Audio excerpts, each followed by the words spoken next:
Hello? Hello? I think we're live now. We're live. I Hello. think we better be live.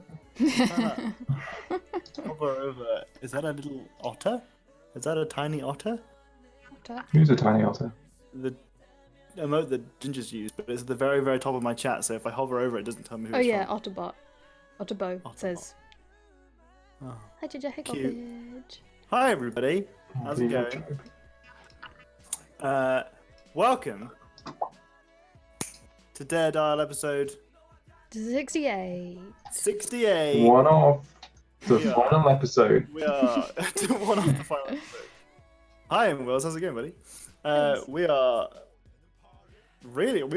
deep in this game. We are deep in this game. Like, not just Shaft, like not Balls cool. too. Oh, that sounds like a medical emergency. And if you missed, wait, it's 68. Give a week early, GG's. We've been playing this for a long ass time, and as of Friday, the first episode of the spin-off campaign was played. I say episode. Episode makes it sound like it was live, recorded somewhere, but it wasn't. It was offline with some American friends, and it was a lot of fun. And I'm really excited to see how the game impacts your game. Who's playing? So we've got. Wait, I'll put it all in chat. For D&D, I think it's for D&D. Yeah. For D&D is playing as Luna. This is on Twitter, by the way. We've got a siren in the background. Mycroft Holmes is playing Yagasil. We've got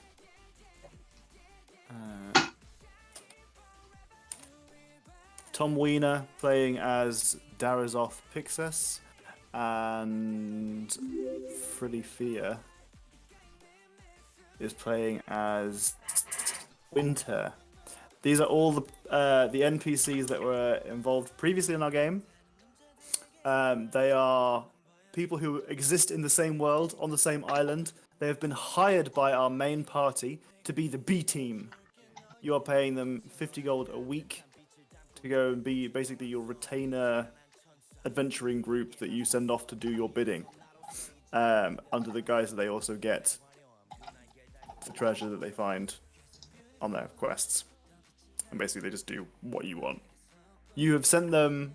I'm sad that I won't get to see this game. Honestly, it was so much fun. I'm Stop telling us how much fun it was. I'm sad that we couldn't stream it. I mean, the only person who might have streamed it, Sophie, was she had to play the D&D game from the green room at the theater because she was in a show in the evening, and she was there with her laptop and her phone, like playing over that. So maybe in the future she'll feel like streaming it, but it was a lot of fun. I sadly have to keep it somewhat separate so that you guys don't get any game related spoilers that might be impacting across both games. So I'm going to keep it quiet unless you make an effort to contact the people in the other team, in which case that contact will have to be somewhat moderated, as in my role playing, but I will give you information that they would have access to.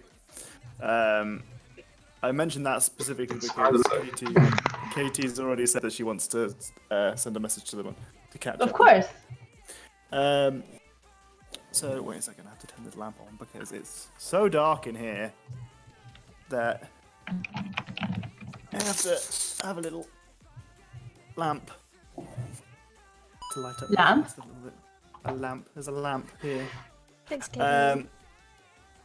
Anyway, so today's episode, we'll just quickly refresh on the last one. The last episode was the Feels episode. Feels episode for sure. There was a highlight just now. If you missed it, then you have to go watch it some other time because it was amazing. Where basically our party arrived in Providence, and they arrived with Ulruth and with Bernie in tow. And they basically, it was pretty much an entire session of just messing around with the kids and having fun, but also trying not to cry. Which is one of those. It's a pity those kids are going to die since the party decided to leave them. Stop it! I cry all the time. That will make me cry. Oh, bless. So today we're gonna hopefully take it a little bit easier on our party. However, you might have also remembered from the very, very end of the session that a certain Russian accented half dragon turned up in bright, shiny new armor upon horse and hailed But you. how? Well, I am a king. You are king. Dane is a king now. If you'd missed that, Dane is now a king. So before we start the session, I have to keep reminding myself because I forget. let me just... Andy is starting now! Because I'm late. Because traffic sucks. There you go. When you tweet it, it's got it loads up with Jenny's stream link, and it's got her little avatar of her being like this. I love it. I love it. Up. Literally perfect timing. Just leaving work. Hi, Kara. How you doing? Hi, Kara. So, you guys are currently at the gates leaving Providence, and you have bumped into an old friend. Hello, friends! How are you not dead?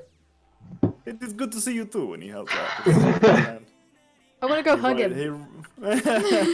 I mean, you're currently on horseback, but he comes and he brings his horse alongside you, and you can kind of give him a hug. Random hug. A horse hug. I want to do an insight check.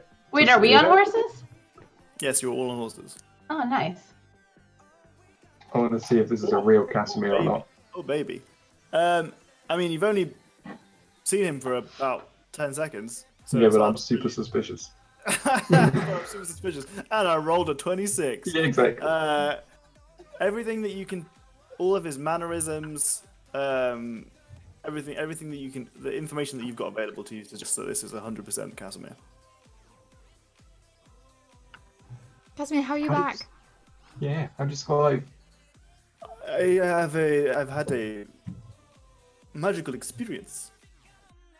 I sacrificed myself for the land, and my god, I used the power imbued upon me by my god, and I remember only fields and fields of poppies, and I had an image of the island as it is, and compared it to an island of peace and tranquility, and I returned. I found myself on my way to Providence with some money.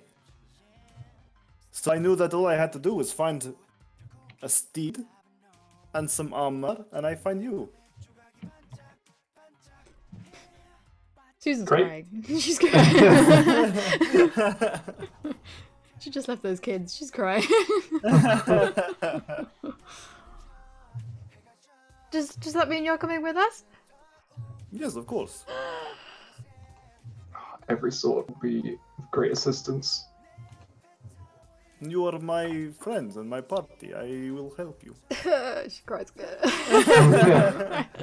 It's funny because we're like vague acquaintances, and I'm still just confused as to how like it even happens. I'm just kind of like, okay. Do you not trust the will of the gods? Me? Yes. At times. I see. Well, it pleases me very much to be in your company once again. Yes, it is good to see you. So it says, so, what have you done since I last saw you? do. We saw Von Karstein. He knows about Von Karstein, right? So, Hey, as Fool. a Thank you for the recap, bits. hi Fool. How you doing? As What's the playlist? oh yeah, playlist, D&D playlist. Go. Oh, yeah. Oh yeah, I'm listening to K-pop. Oops. Just break the As a- immersion with some Korean pop music for you. How are we sorting?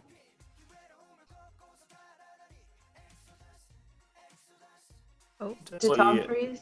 Okay. Yep. There it goes. yeah, I'm back now. Title? Yeah? Sure, title upwards, 160 BPM. Okay. 3, 2, 1, click. No shuffle. No shuffle! Demands Casimir. Okay, so he's asked you, what have you been up to since you last saw him? Well, I in character asked if he knew about Von Karstein because I don't know if she knew anything beyond, like, I don't think they talked about it in depth. So I don't think Hyacinth knew whether or not he was sure of anything beyond, like, the undead horde. So I can't remember whether or not your character knows. I know that they talked in the mansion a lot, but I think it was about, like, the immediate thing and the undead horde and how to, like, stop the current guy. And so it was kind of like that's a big thing, right? Do you know about this? we told him like on the way to where we met you. Uh-huh. Because the party met him outside of the abandoned temple, basically, on their way up to the abandoned temple. En route.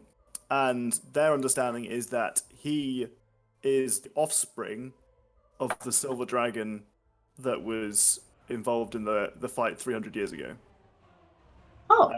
So he was a revenant, tasked with, but by the order of the silver dragon, tasked with basically keeping whatever's in the abandoned temple in the abandoned temple, which is why he sacrificed himself to ensure that was the way that the army that was to the north was separated from the rest of the island. It seems that he was rewarded with being brought back in his full form. So he knows of Casimir. Not Casimir. He knows of Von Karstein because he was in the original war against Von Karstein 300 years ago. But he doesn't know about him being out and about and flapping around. So that was an in-character question, yeah. Oh, okay. Yeah. I was like, okay, perfect. Yes, so that happened. We also We were. went to Cliff Harbour and met the Jarl, who's been taken over by the curse of Von Karstein. And now there's sort of a bounty on our head, slightly. Slightly. Just a little sort one. of a bounty on your head. Just a little one. A little bounty. Yes. I would think that people of your prowess would deserve a much larger bounty than a little bounty. Perhaps together we will make this bounty larger. That's the plan. For what do they have a bounty on your head? Well, because the Jarl is sort of undead and stuff, we as a The party... Jarl is undead and stuff. Yeah, he's cursed and he's pretty evil. And so as a party, we decided to try and rid the evil as a party. It was a group decision. Yeah. It's And not then- exactly how I remember it, but something along those lines. It was definitely a group effort. And then he sent us away with some sort of magic, foul magic. Although we He's tried to sent leave. away? We tried to leave. Where is Zenyai? Yeah, he's a tree. Or at least roots. That much we know. Roots of a tree. What? Yes, exactly. Does that make sense to you? Because that does not make sense to me. He is a tree? I think the short version of the story is we left the Amber Temple, we arrived home, there were assassins in disguise, we found out the sage was missing, but we did locate him, but he'd been bitten by a vampire, but we cured it. We went to go see the Jarl, found out he was a vampire or undead, and in trying to escape the Hath of a City of Undead, he messed up the teleportation divine spell, and Zinjai, all we know, we haven't been able to see him since, was we scryed on him and he was amongst or part of the roots of a tree. And then we were attacked by forces combined by von Karstein and Cliff Harbor, whom we defeated, mostly because von Karstein left. I'm not sure how that would have you gone. saw von Karstein Yes. in the flesh.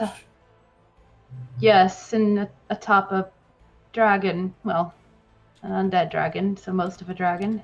He looks very stoic, as he remembers that you told him that the remains of his mother had been reanimated by the power of von Karstein and is now under his control. So Forgot about that. you just, yeah. I didn't. Neither I nor Hyacinth knew that was his mother. And, so his previous cheery disposition drops. The smile that he had on his face kind of goes very flat. Well, I am here by your side now, and we will avenge my mother. That we will. Poker face. Absolutely. Was the poker face like, shit, I'm sorry. Yeah. crap. Very well. I do not want to linger much longer when there are foes gathering strength. What plans do you have? We are on the way to Luskar. We seek another key. I see.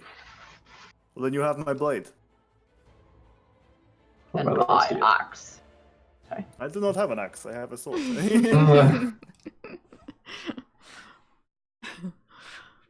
I reach out and do the warrior handshake thing. The cool guy handshake. Yeah. You do forearm handshake. Whoa, Yeah. that's so rad, dude. His That's hands are not cool enough, apparently. That's cool. So cool, you grab each other's biceps. I think All she'd the have way a up hard the time, yeah. Right in the armpits. Oh, yeah, if you can get a bit of slick armpit hair, then you're real cool. You're real Wait, cool. what? Both have blades, correct? Yeah. Axes also have blades, but he has a sword, Yeah. as described in the original description and on the highlight video. I know, I was doing the Lord of the Rings thing. I'm sorry. We can go now. I mean, it wouldn't be the first time that you said something that turns out not to be. Ooh, old salt. Bringing out the old salt now. Old spice. Dane has been demoted to prince now. Oh. Still a prince. Still royalty. Well, keep sassing me, bitch. I don't know where I put my other drink. So what's the plan, team? We're heading for the Collector's Tower, I believe. Mm-hmm. The Collector's Tower. Mm-hmm. Okie dokie. Ping. Oh, you're pinging it on the map. Yeah, it got pinged. It isn't the DM. Right, fool. Right. Watch it, you. Right. Anyway, so you're on horseback. You are going. It's like, you have horses, don't you? You have horses. That's what you said, so I'm going to assume we have horses now. I thought you still had horses from when you left Geese. Yeah, we do. Yeah, we stabled Then them. yes, we have horses. Because when I said horses, Hyacinth was like, we have horses? And I was like, did I?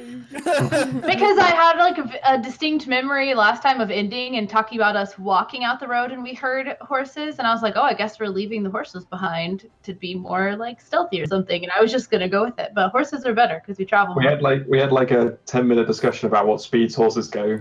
Yes.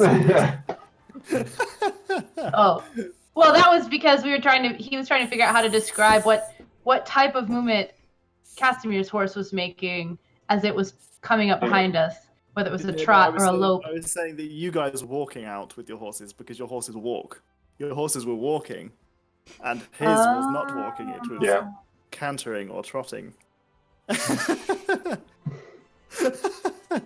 Just to clarify, in the spin-off game, again, I'm not going to tell you too much information unless Hyacinth makes a phone call. Which I plan to. There was a lengthy discussion about the size of bear dicks. Brilliant. I'm glad they've got their own thing. Right? Oh my god! What is it? It's Tim. Tim. Who's Tim? I looked at something on Twitch and it made me say Tim. Tom is the common denominator here, so I blame Tom. I am the common denominator. I would like to say that I did not initiate that conversation, though. When I say I'd like to say, that makes it sound like actually it was me. But no, this time it actually was not me. This was completely separate from me. Not that I didn't encourage it afterwards, but initially it was not me. You merely reinforced the topic once it had already been brought up. So yeah, well, yeah, we'll leave that for the time being. So your plan is to go to the Collector's Tower. Yes, and on the way, I'm going to cast Sending Okay. and speak to Luna. Uh-huh. And I'm going to say, Luna, we're heading to Liskar. Providence has been warned. Where are you and what news do you have? Be well. Okay. So I'm not going to do the accent that she's given her character. She has given Luna a Southern American drawl. Which, Oh my god. I love it. I could maybe do at some point, but right now my accent already feels a bit off for Casimir, and I'm trying. So she responds with, arrived at Cliff Harbor. On the road, we met bear folk bounty hunters looking for Dane. Possibly more. And then she says, hopefully I haven't gone over the word limit. I think it's like 25. We'll paraphrase it. Yeah. Whatever I say, she says in a more concise manner.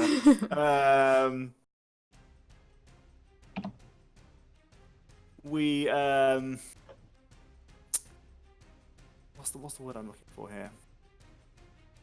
We deterred them. Ooh, propaganda successful. Nice. That's what she's going to assume anyway. It's not like a back and forth conversation. Mm-hmm. And that's the end of it? That's probably Yes. enough words, yeah. Mm-hmm. Okay. So they mean there's more bear people, or that they're after more than just Dane? They mean that they were possibly after more than just Dane. Okay. Oh, that's good, because I assumed it meant possibly more bounty hunters. Possibly after everyone. Okay. So what I'll do, this is I'd like for you, if you possibly can, to remove yourself from your characters just for a moment, so that this doesn't interact with. I can't. She's me. Yes, it is me. Just so that I can tell you what it is that they did to deter these bounty hunters.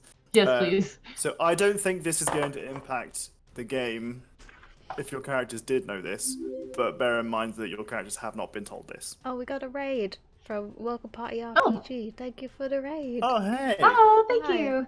Hi. How's it going? Party's here. The party's here. Oh my god, that's such a cool die. Look at that. Ooh. Hi. And there's a mimic. Oh my god, what? Ah. That's so good. Hi, guys. Hi. You've just arrived at the perfect moment as well, because I'm about to describe some really fucked up shit. So, hi guys. That's a really harsh introduction to the stream, then. Yeah, it's a pleasure to have you guys here. This is Jenny's stream. I don't know where you are in relation to me. You're below me. It's Jenny's stream. We play D&D here every Sunday. Sometimes we have to mix it up, but mostly it's every Sunday. Oh, look at that. Oh my god, what's that? Is that a dirty 20? That's a different. Nice. Dirty. Your flower crown has been. I know. She's got a goth girlfriend look going on. Hair flick. I was gonna actually like do the whole thing, but I just barely got home in time for the stream. Yeah, so I didn't have time. Gutted. There will be other Sundays. But anyway, so on Friday, we had our first spin-off game. This is our main campaign that we play every Sunday. However, with a few, this main party, they're all level 14, have just recruited a lower level party that we decided to run as a spin-off campaign. So a few of my friends have got together and they are playing offline rather than streamed, the smaller party. That will interact with this game, and things that happen in that game, the consequences will impact this and vice versa. I'm really excited about it. But what I'm about to describe to you is how, so on their travels, as you've just received via the sending spell, you've been given some information about their session. Their session, they interacted with a group of bear folk. These are not necessarily native to this island. None of you have experienced or met a bear folk before. So even hearing the word bear folk makes you go, what the fuck? Experienced a bear folk. You assume it is a person who is a humanoid but also a bear at the same time. Who basically They're barely human. Oh! Sorry, continue. So let me get this again. This is somewhat out of character. I'm telling you this as a how cool is this moment.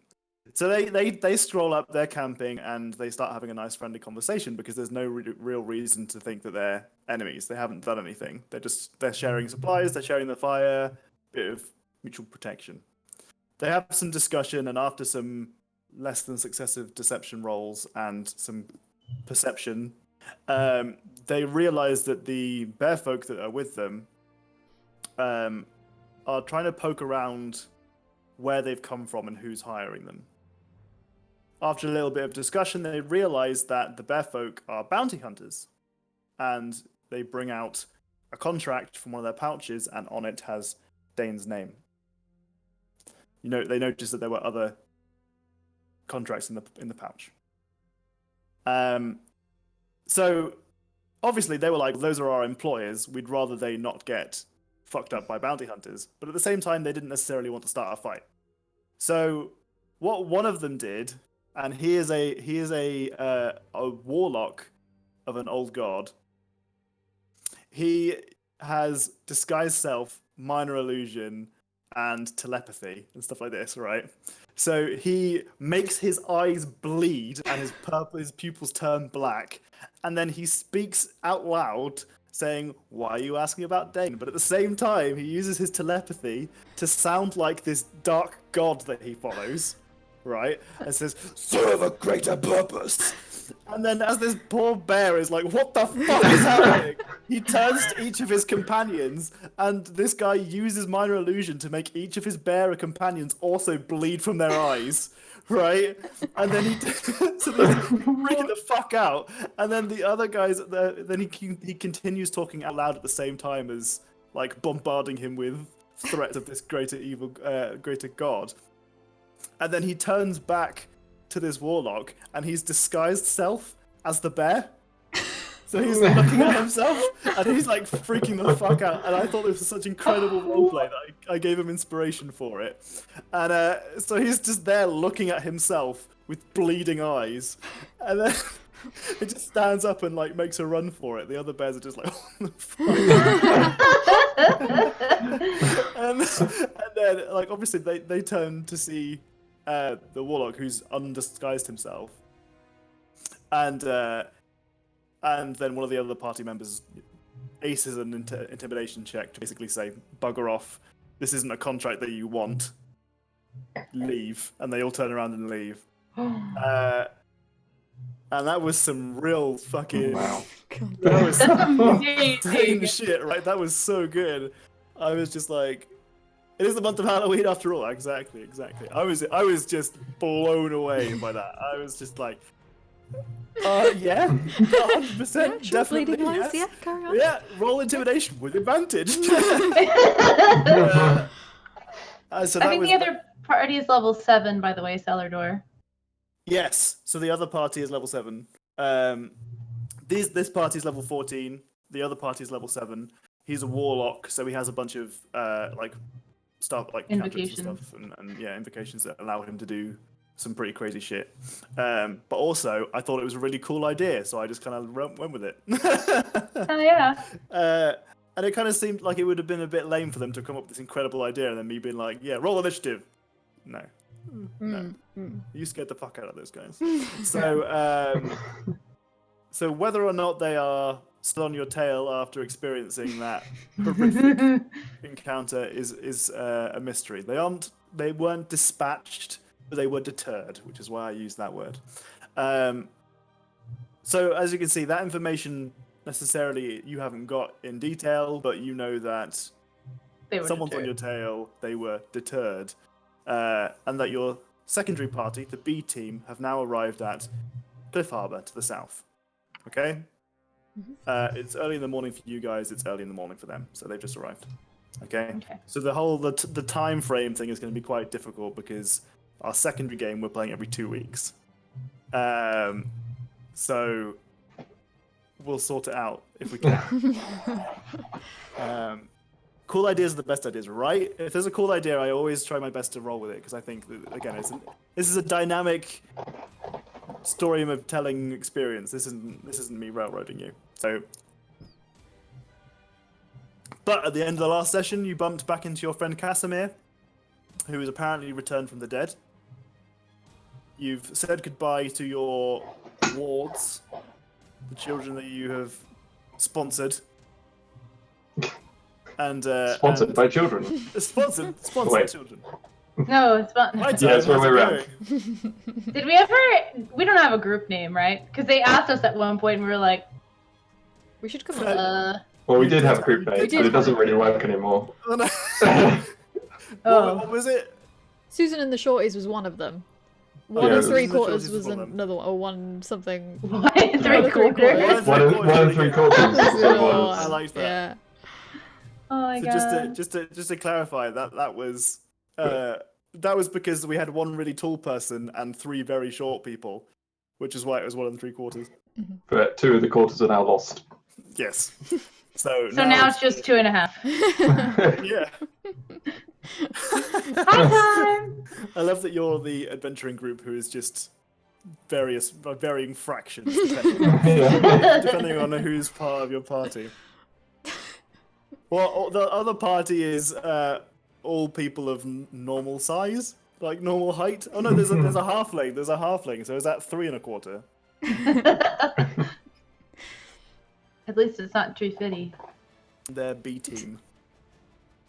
Children seem to be stonemasons. When Hyacinth forces them to make a statue of her.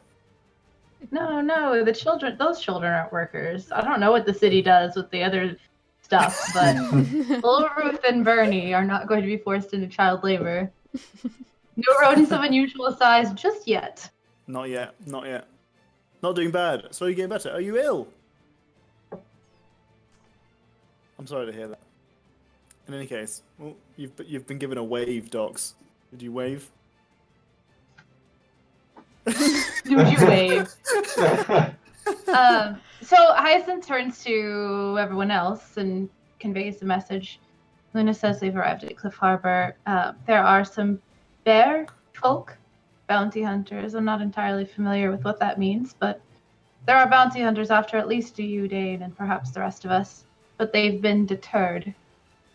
Not exactly sure what that means, but we should be careful.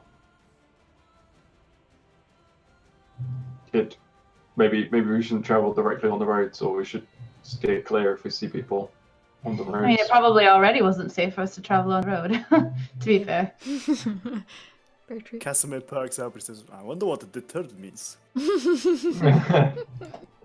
Probably just told them that we're not home. Yeah. Sorry, they're out on holiday. Looking for you. They're on holiday. It's difficult with this this particular spell, Casimir, it only allows for short messages, so Right, bullet point things. bullet points. Yes. What are bullet points? It's like an itemized list in order of importance. I see. Yes. What are bullets? Well, I'll explain some other time. They're barely gaining ground on you. Oh! Aw, Tom, you missed my "they're barely human" joke. Right. Barely human. Sorry, okay, I'm done. We're on the road. We're off the road now. We'll travel off the road. If they travel for too long, do their feet get raw? Could be a grisly situation. Oh my god. To clarify, you know what I was talking about how the other party has this bear dick thing? Yeah. It was because I'm when they unsubbing. it's because when they turned up, Amber made some kind of like joke about wondering whether they were all to proportion, and then obviously one of them's a halfling, and these guys are like 8 feet tall. So she's like, "Where does it end?"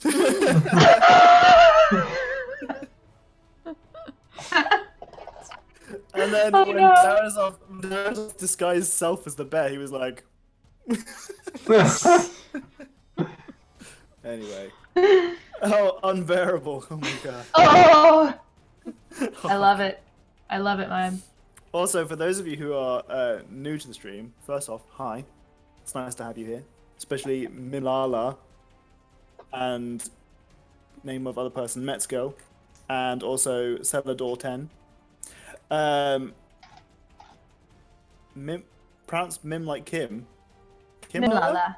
Nimlala.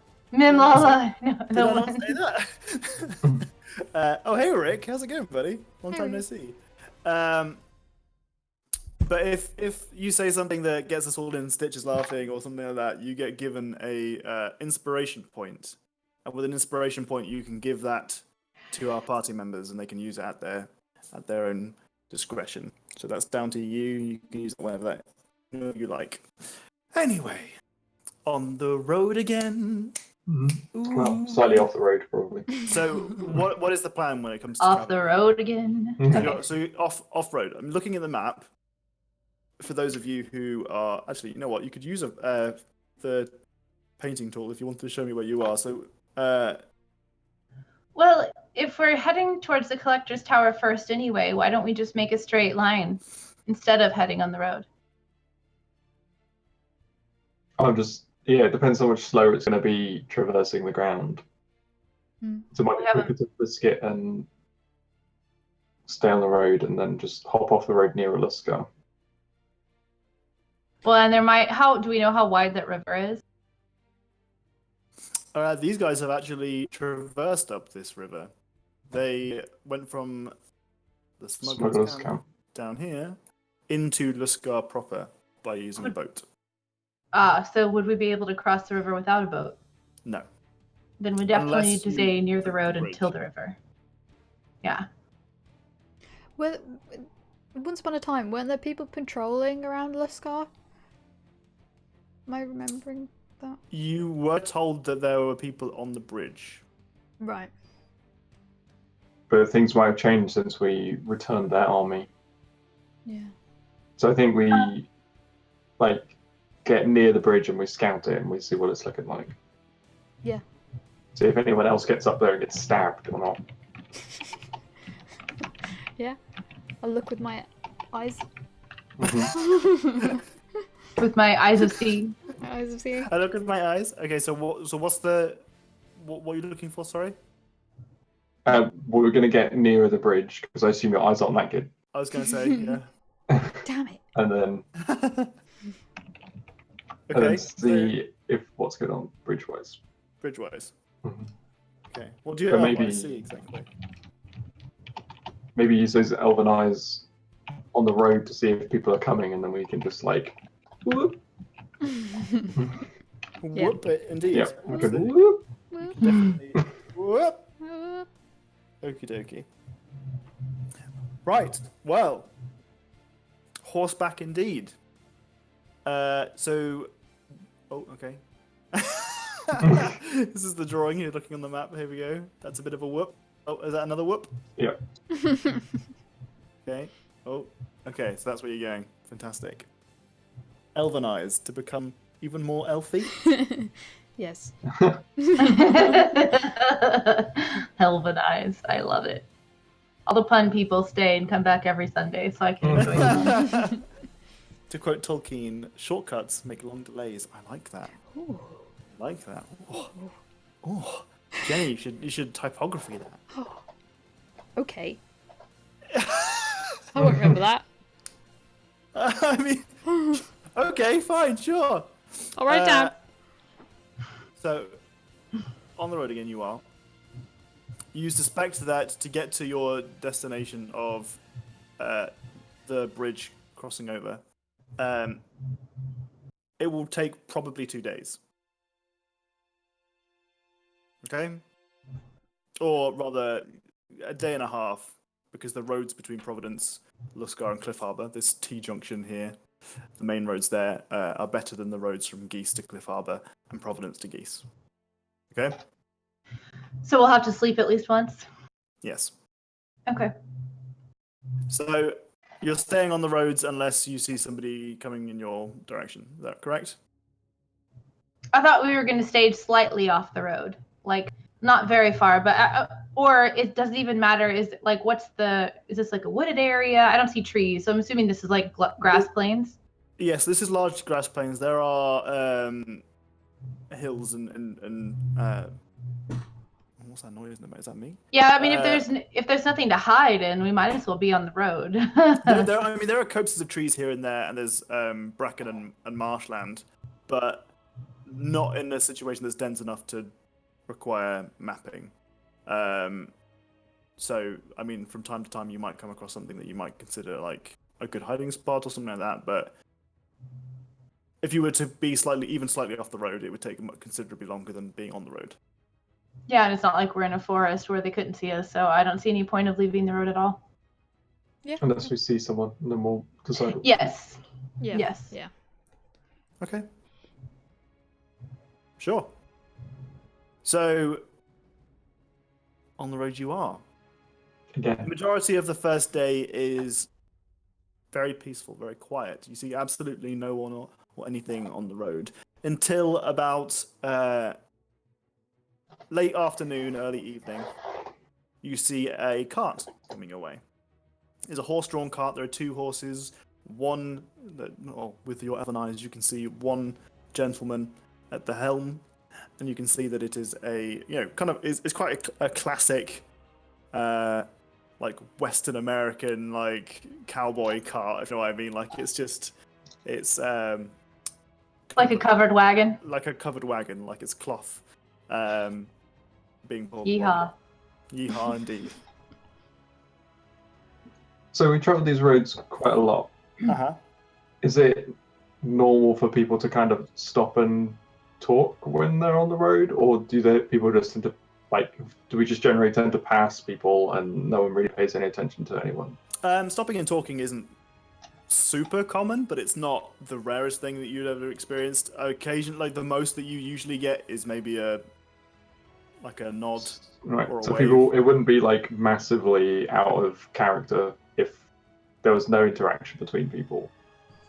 So if we hid our faces to some degree so we weren't recognizable and just kind of tried to ride past them, just do a little tip of the... You think that would probably be, pretty normal. Put the little peak cap on. It seems unlikely, because from what you can see and what maybe Susan relays to you, is that it is a 2-horse, 1-driver wagon. You can't see what's in the back, but if you were to assume this guy was on his own, it seems very unlikely that he would want to interact with you. Yeah. But Yep, what if he pulling it then? up. What if in case he sees bounty hunters that look for us, and then he's like, "Oh yeah, I saw them on the road." Yeah. So if we can So really, you should murder everyone you come across, just I in think case that's anyone... the Or blind safest them. option. wait. Maybe not. Well, I've got a cloak that I picked up from a dead man apparently, but I don't know which dead man. But one of them. The cloak. Oh, I remember that. That was off of oh, what was his name? Villainous. Was it? Yep. It was off Villainous's corpse, and you never identified it. Oh. Oh. Is it a magic cloak? What? Furious What? typing. I can't believe we had it. I thought we sat with all of the items. We've slept with Because- all of our items. Yeah. No, this is we slept with all our items. It's been in my bag of holding, so It's just got. I didn't mark it as anything special. It's just cloak from dead man. But apparently, I thought I'd understand. You thought you'd understand later. Alright, well, is it magic? I mean, it's currently in the bag. Okay, well, I'll just like rummage around, pull it out, and be like, maybe this will be helpful.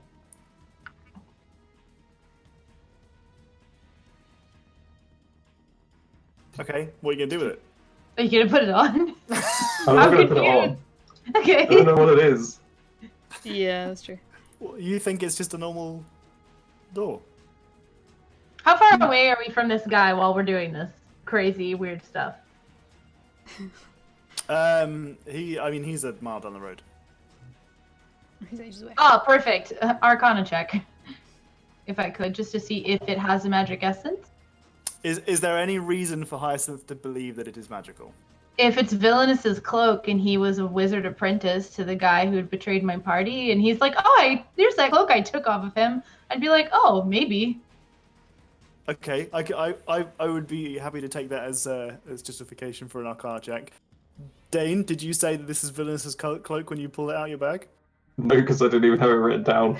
Oh. It's like, I got this cloak. Wait, I would know. Wouldn't I? I would know. Wouldn't I be like, Yeah. hey, I was wearing this cloak? Okay, sure. Yeah. Yeah, I was wearing this cloak. Just for clarity, for those of you in chat who don't understand why Susan knows literally everything, it's because she has a perk that gives her an incredibly good memory.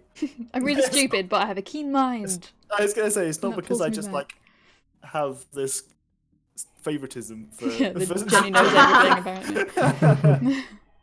Yeah, so you will know that it's Villainous's cloak. You'll be like, oh hey, I recognise that.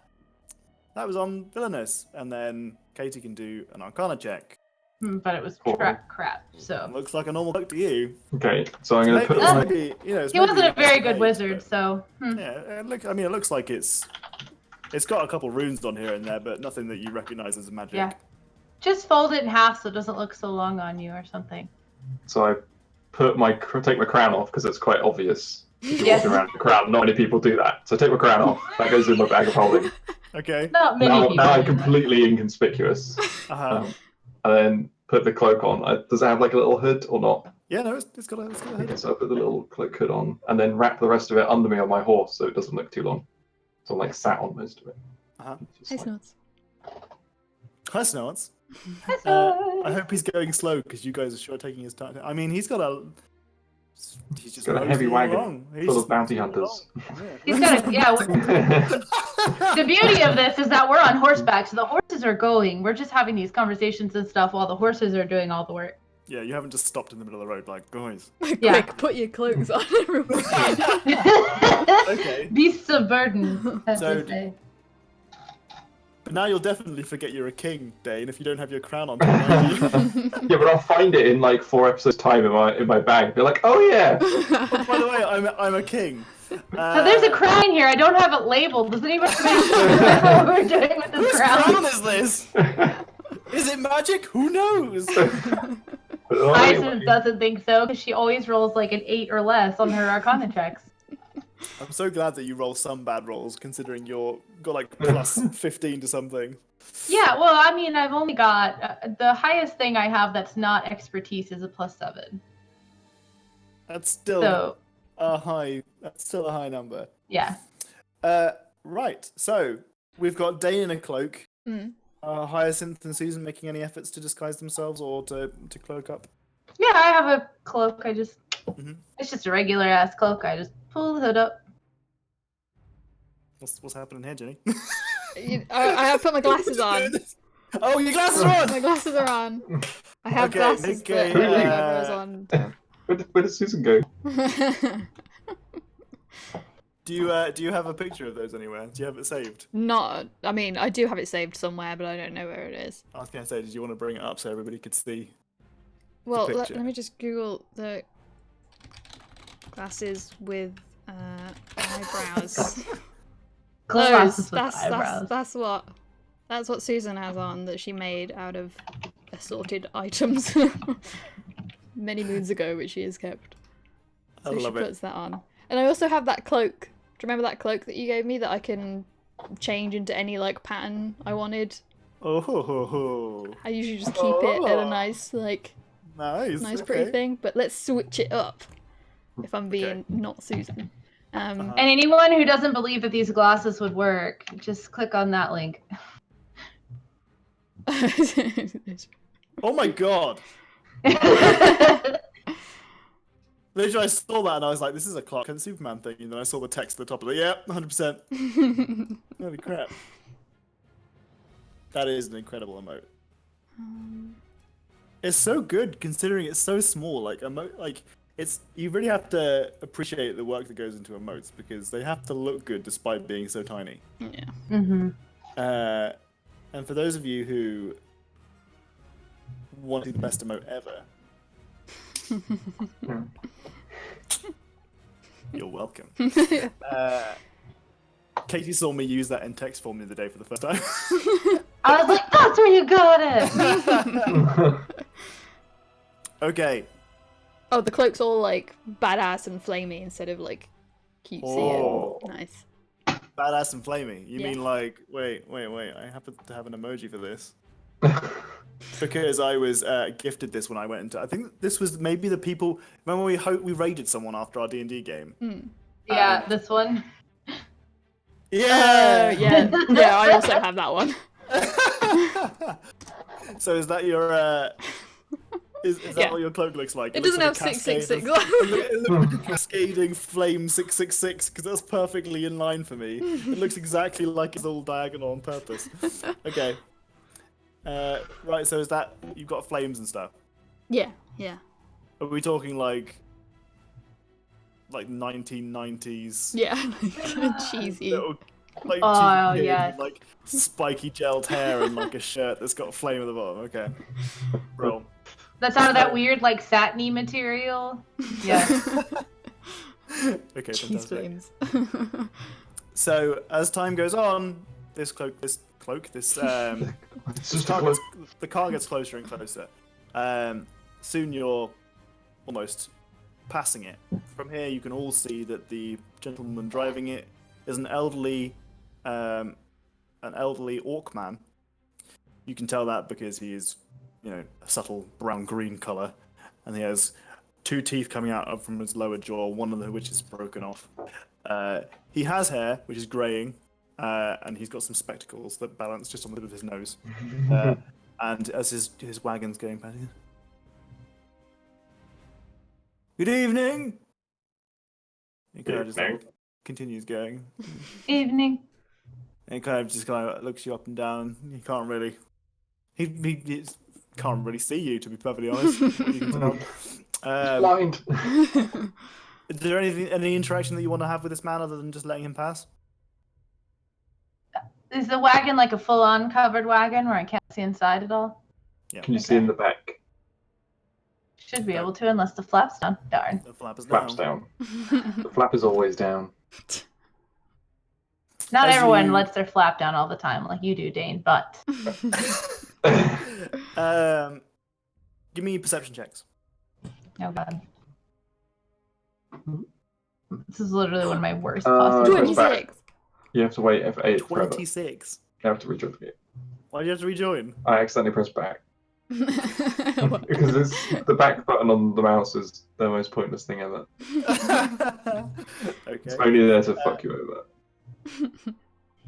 Right. Okay. Oh, I've been. Oh, Times tweeted us out. Thank you very much, Time. That's very generous of you. Thank you, Time. Oh. And Andre, thank you, Andre, if you're there. Oh. And Vampire Virus. I don't know who Vampire Virus is, but thank you. Oh, that's a friend of Adam's, I think, of Times. And somebody called Alexandra Gibson has followed me, who works as a police officer in the West Midlands. So it's been They're on to you. The pleasure, guys. Anyway. So, with a 26, Susan, you briefly see a flicker at the back of the carriage, the wagon, of the flap kind of being... The police are here. Yeah. Hear that noise? It feels like it's coming from the flat below, but it's like a banging noise. Okay, that's not good. So if I just go... It's the beating of his hideous heart. Been a pleasure again. Yeah, so you see a small flap of the flap. Yes. Looks like maybe somebody's peeking out of it, but the second that they see that you're still looking in the direction, they kind of close the flap again. Is that any? Did I feel like that was something suspicious, like of note? I mean, you tell me.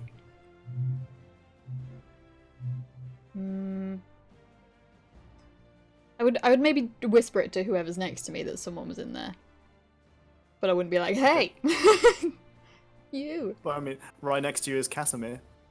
Oh, damn it! What do you mean, damn it? Casimir, someone's in that. Someone's in the carriage. Of course, there is someone in the carriage. There are people in all carriages. Do you think we should? I feel suspicious about everything. Do you think that should be? You are paranoid, friend. I am paranoid. Okay. Thank you, Casimir. I'm glad you're back. It's okay. It's nice to see you. A policeman Daddy followed Casimir, the me. moral compass. Truly. Oh man. Okay. So you happy to just let them trot on? Yeah. Yeah. I didn't see that with the 16. That was an incredibly... No, you didn't see that with the 16. Okay, yeah. That is an incredibly reluctant yes coming from Dane. Yeah. Just let Well, them go. I feel like the only way we can interact with them is either they're friendly and we have to kill them, or they're not friendly and we have to kill them. Yeah. Okay. Because if people see us, then they're going to potentially say, "Oh, I saw them over here," and then everyone's going to know where we are. And that's not what you need if you're skirting the law, even if the law is wrong. Possibly. But you did go past them and you are disguised. So Yeah. And honestly, like, I don't think there's anything that, like, can really do to help us much at this point against either an army or whatever. Like, even small stuff like food is completely covered, so there's really no need to, like, stop. And I mean, I guess we could gather information, but I doubt somebody traveling with a covered wagon would, like, it wouldn't be normal to assume that they would have information pertinent to anything. So the best thing to do is just to be inconspicuous and continue on our way. Could have been a wagon full of the best buzzing noise? warriors. Why are you buzzing in that? I can buzzing hear noise? that a little Okay. bit. Am I the buzzing? It's only every like now and again. There. I'm not hearing it. Oh, if you're not hearing it, then it's probably you. Yeah. Yeah. It sounds like a car driving past or something. Is it better now? Nope. No. Or like It did go away when computer you or muted yourself, something. though. Yeah. Hey, Boomkin. Hey, Boom. Hey, Sophie. Dane's luck. If he lifted up to the flat, it would be a portal to the fire. Almost certainly. Is that better? I left and came back. Nope, it's still in the Yeah, background. sounds like it might be like a computer noise or something. Yeah, it could be a computer Maybe. fan, something like that. My fan's really quiet.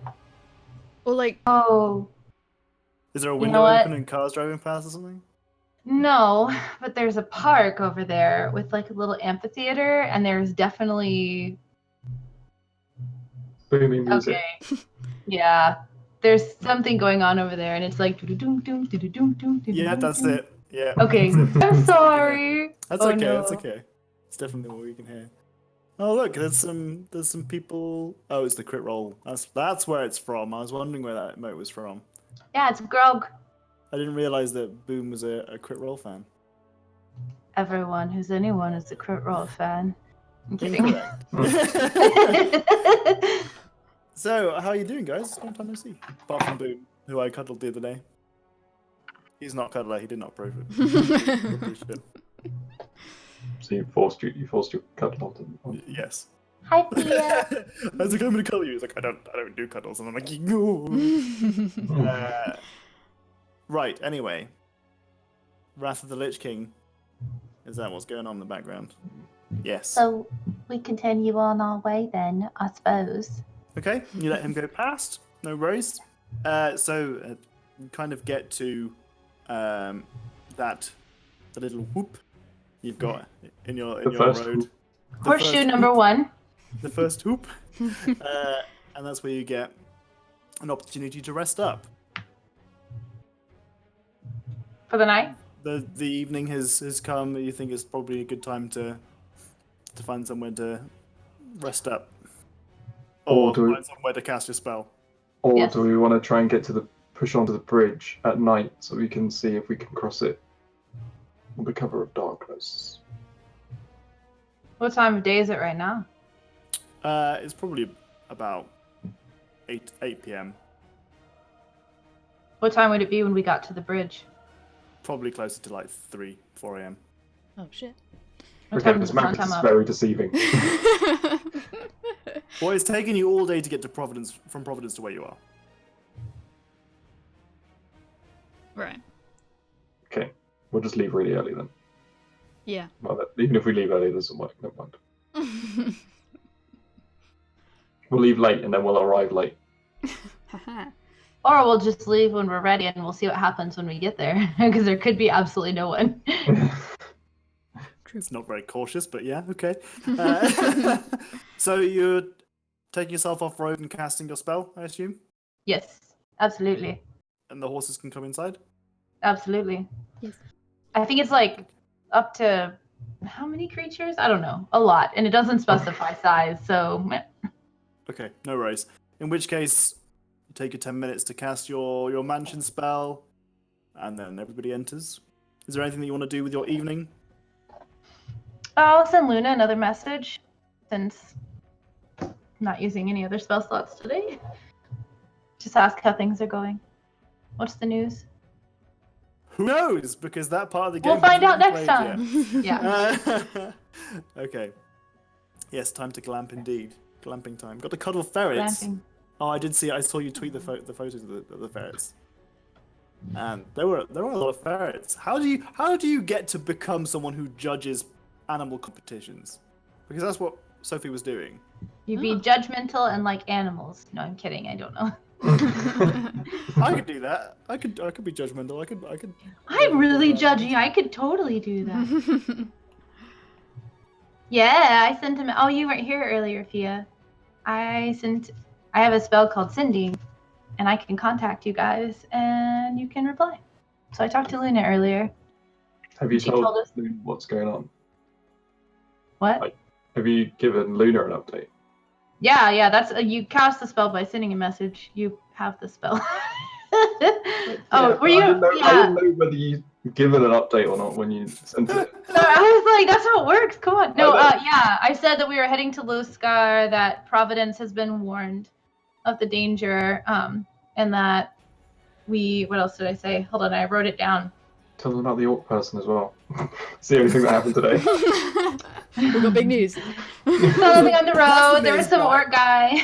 Oh, well, they don't know who Casimir is, No, they so. don't know who Casimir is. I said, that's the wrong message. Same way I you get said- anywhere. Practice. Doesn't sound like Sophie practice time. Doesn't sound like Sophie practiced at all. Sounds like Sophie got lucky with best friend who works at Petco. Lucky. Yeah. Sophie. God, I could hear my mother in you just in time. because that was one of my mom's thing. Every time I asked how to get somewhere, she would always say, "Practice, practice, practice." Even if you're asking like directions to somewhere. Sometimes. How do I get to Petco? Practice by One going time to Petco.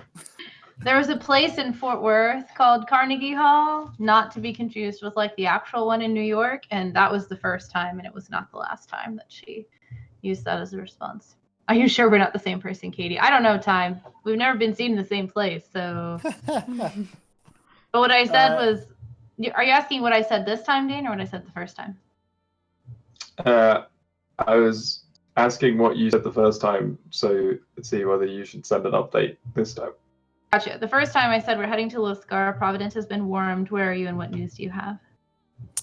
Well, I'll give you a vague guess of what they'll be doing.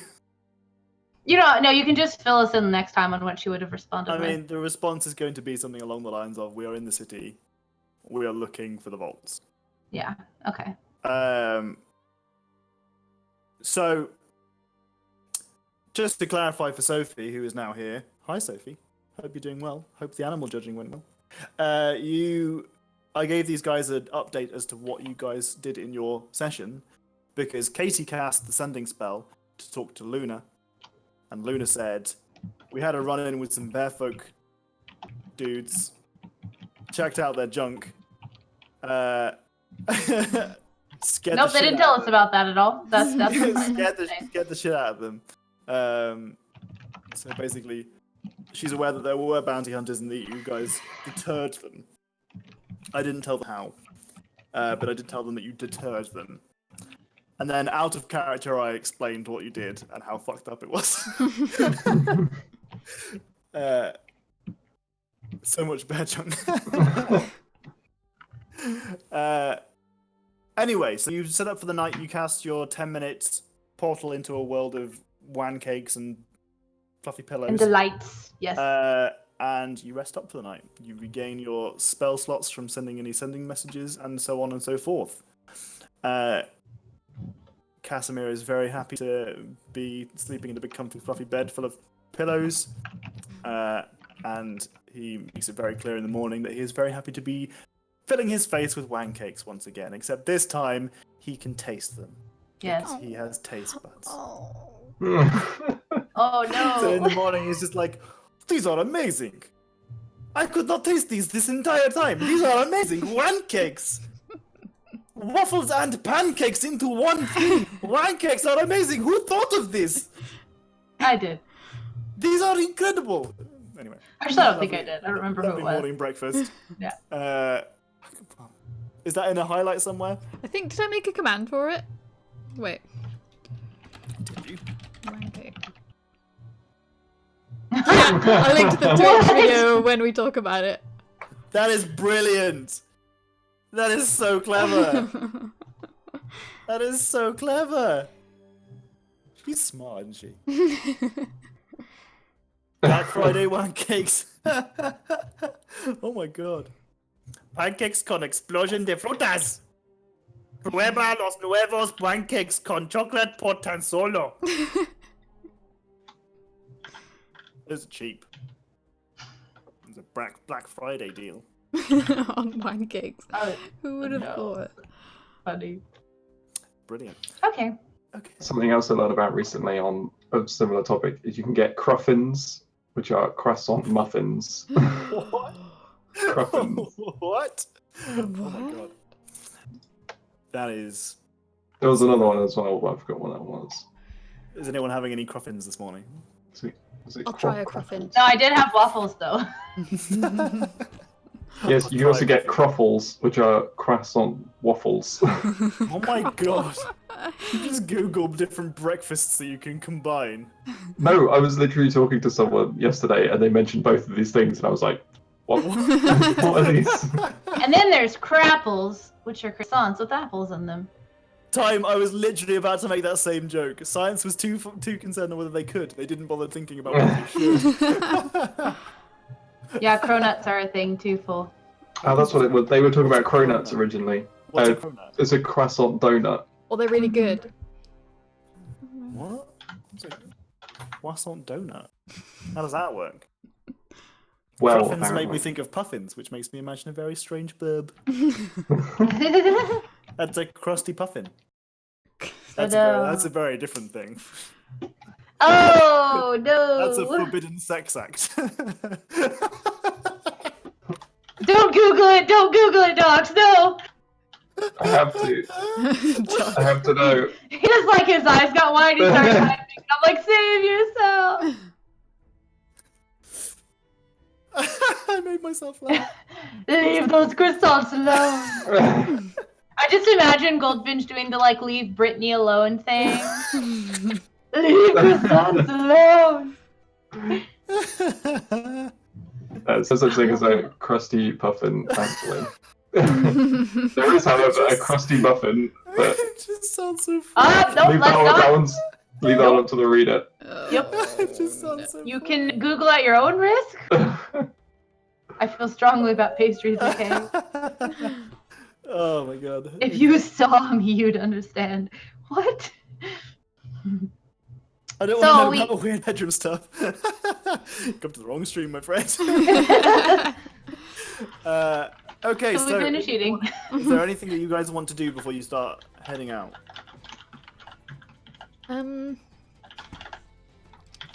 Is there any like disguise stuff we should think about making? Do I have a disguise kit? I think I might have a disguise kit. You should have a disguise kit. No, I'm a guild artisan. Oh, you don't. Time, time. You get an inspiration point that you can give to whomever you like for crossbred. Crossbred. I mean, it's a pastry. God damn it. I love it. Okay, so yeah, no, you're welcome to give that to anyone you like. Inspiration points in our game are a way for you to, or for one of the players to basically get a favor from the DM or to get a advantage roll. If you have, There's so many chat inspirations now. I'm just gonna start asking for advantage all the time and be like, chat I was help. gonna say you guys really need to start spending them because they're adding up. Just save loads of them until it gets to like Mhm. final boss fight or something, and you're just Mhm. like Vanguard side. advantage. Can we use them to impose disadvantage on you? Because normally you can, I think. I don't think that's true. Is that true? Can that be a DM favor? Do a favor, roll shit. Possibly. DM favor, give me advantage. Give yourself disadvantage. Can I give it to you to give them disadvantage? You can give it to me to give me advantage. Don't do that. That's do kind that. of the Don't do opposite. That's double hurting us. Why would you hurt me? So we fish breakfast, so we go. Right, okay, fantastic. So, on the road again once more. Takes you about half a day, but soon enough, the bridge over to the side where Luscar is, over the river, is visible to you. Ancient kind of Gothic pillars are on each side of it, and it's maybe 120 feet to 140 feet long. And it looks from where you are quite quiet, but you are pretty much horizontal. Like you're not on the tip of a hill, you're not on the slope going upwards. So from what you can see, it's difficult to really determine what's going on in that direction, apart from flat nothingness. It looks quiet. What time of day is it? It is about midday for you. Early afternoon. And you guys said that this was guarded in previous passings?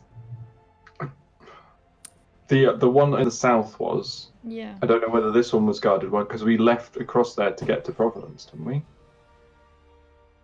Or did we teleport out of Losgard to Geese and then go north? Yeah, I think we That's don't. exactly what you did. That's If it had involved teleporting, it was probably that option, wasn't it? That's exactly what you did. Okay, so we don't know for sure. But the south one was, and we had to take a sneaky route all the way into the city. It wasn't very fun. At no point have And you I gone over nearly drowned. bridges. Hey, Red Vaporeon. Hi, Red. Yeah, so the maximum inspiration point that a player can hold is 1, but chat members have been given them for good suggestions, being hilarious. Hilarious suggestions. Yes, but players can only have 1 at a time, which is why I'm trying to encourage them to use them, so that the chat can also get involved. I don't think I have one. Otherwise, time will be like, I've Katie got can have one. it, and Katie can't have it because she's already got one or something. I do already have one, Well, there you go. but I If could you wanna use give it. you can give it to the DM. Don't Give it do to me, that. I don't have one. What the fuck? Give it to the DM. Do you like yes, Norts? Of course I would like. The DM's asking for it too much. Yeah. He wants it too much. Don't give it. Give me, never gets. Too needy. He's got grabby hands. So how far away from the bridge are we? I mean, you tell me. How far would you like to stop away from it? You can see it in the distance, but Thank you so Well, much. she can see better than I can, so. this is quite flat land, so you could stop at whatever distance you like. It's not especially hard to see. It's on the horizon for now. Probably not too close, so it'd be weird that we suddenly decide to turn around and go a different way. Suddenly, I don't feel like well- this. What could happen is we could all kind of turn off slightly to let the horses graze and water them and look as though we're resting. And I could fly over invisibly to scout it out. I love it. I love it. Okay, feel free. Okay. Yes, Goldfinch. Yes, Goldfinch. No. No, he's got Yes! Kappa. He's got the Kappa. He doesn't mean that. Kappa takes Yeah, that's everything the- back what was previously said. It doesn't mean that, It's right, Goldfinch? sarcasm. Right, That's the Goldfinch? rule, is it? Yeah, that's what It's it sarcasm. means. Hi, Navuti. Navuti? Is that Hi, it? Navuti. Navuti? Navuti. What about the DM? The DM doesn't get any. Can I just, if I delete the message, does it not count anymore? The power. Okay, so I have fly. Can the DM give DM gifts to himself? DM favors. I think I did really well today. I'm gonna use my DM favor to spawn in a dragon. Oh, what? Okay. So I have No, Goldfinch. Four's taking a screenshot of the chat. To prove that it happened. I have a question. Uh-huh. When I cast something through the ukulele, if it's a concentration spell, does it still take my concentration, or is it okay? I can't do what I just said then, because those are both concentration spells. Darn. But I can fly. But I don't think that would help us. I guess I'll just regular go over there invisibly. Oh, with your own legs. Ugh. I know. No, sit on your horse. Sit on your horse, invisible, and then just ride your horse across. So it just looks like a horse just like wandering around. With all your saddlebags and stuff on it. Yes. And then when they come and try and loot it, then you break their necks. So I'll. Smart horse. Is that what we? Such a clever boy. I'll just put a little note on it that's like, please do not disrupt horse. He's on a mission. He has a job to do. Can you make it seem like the horse is talking? Oh yeah, I mean. This is getting quite advanced now. I'm not How going many to. inspiration points are you using for this? Just one. I'm not using any actually, because what I'm going to ask them is if they'd like to stop and look like they're resting while I go check it out. Yeah, that sounds sensible. Okay. We'll sit here safely. Then I will wait until we've all kind of like gotten off and moved to the side, and I can kind of like blend in behind like a horse or something to cast invisibility, but through the ukulele. Okay, so how far away from the bridge are you stopping? Fine. I mean, if we can see, please do not pet or interact with the source of training. Since we can see it, anyone there would already be able to see us. So I mean, it doesn't.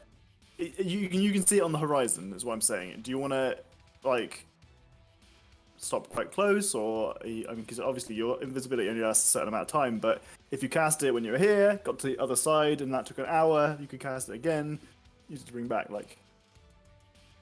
How close would we have to get to be able? Because I don't know, like, what the terrain here is like. You said it's just like moderately hilly. Pretty much flat here. It's all okay. Like very, very flat. You've got the bridge that is pretty much parallel with the ground. I can be invisible for an hour. Mm-hmm. So maybe like a 15-minute sneak away. Okay. We don't want to stop like too close to the bridge though, because otherwise it's going to seem like a weird place to stop and have a rest. Okay. Yeah, 15 minutes is a good walk. I think, you know, right? Like that's a decent amount away. Okay. Yeah. And that gives me 30 minutes or so to play around with when I'm over there. She's so not observant, but she's really stealthy, so it's kind of sad. She's like the worst to go and like look through things, but whatever, that's fine. So when we all get off our horses, I'll kind of like duck around behind, so if anyone is watching, hopefully they won't see me kind of like hide and then disappear. 31 stealth check. Who needs invisibility? Not this girl. No horsing around. Ha ha ha. Okay, so you get yourself to the bridge.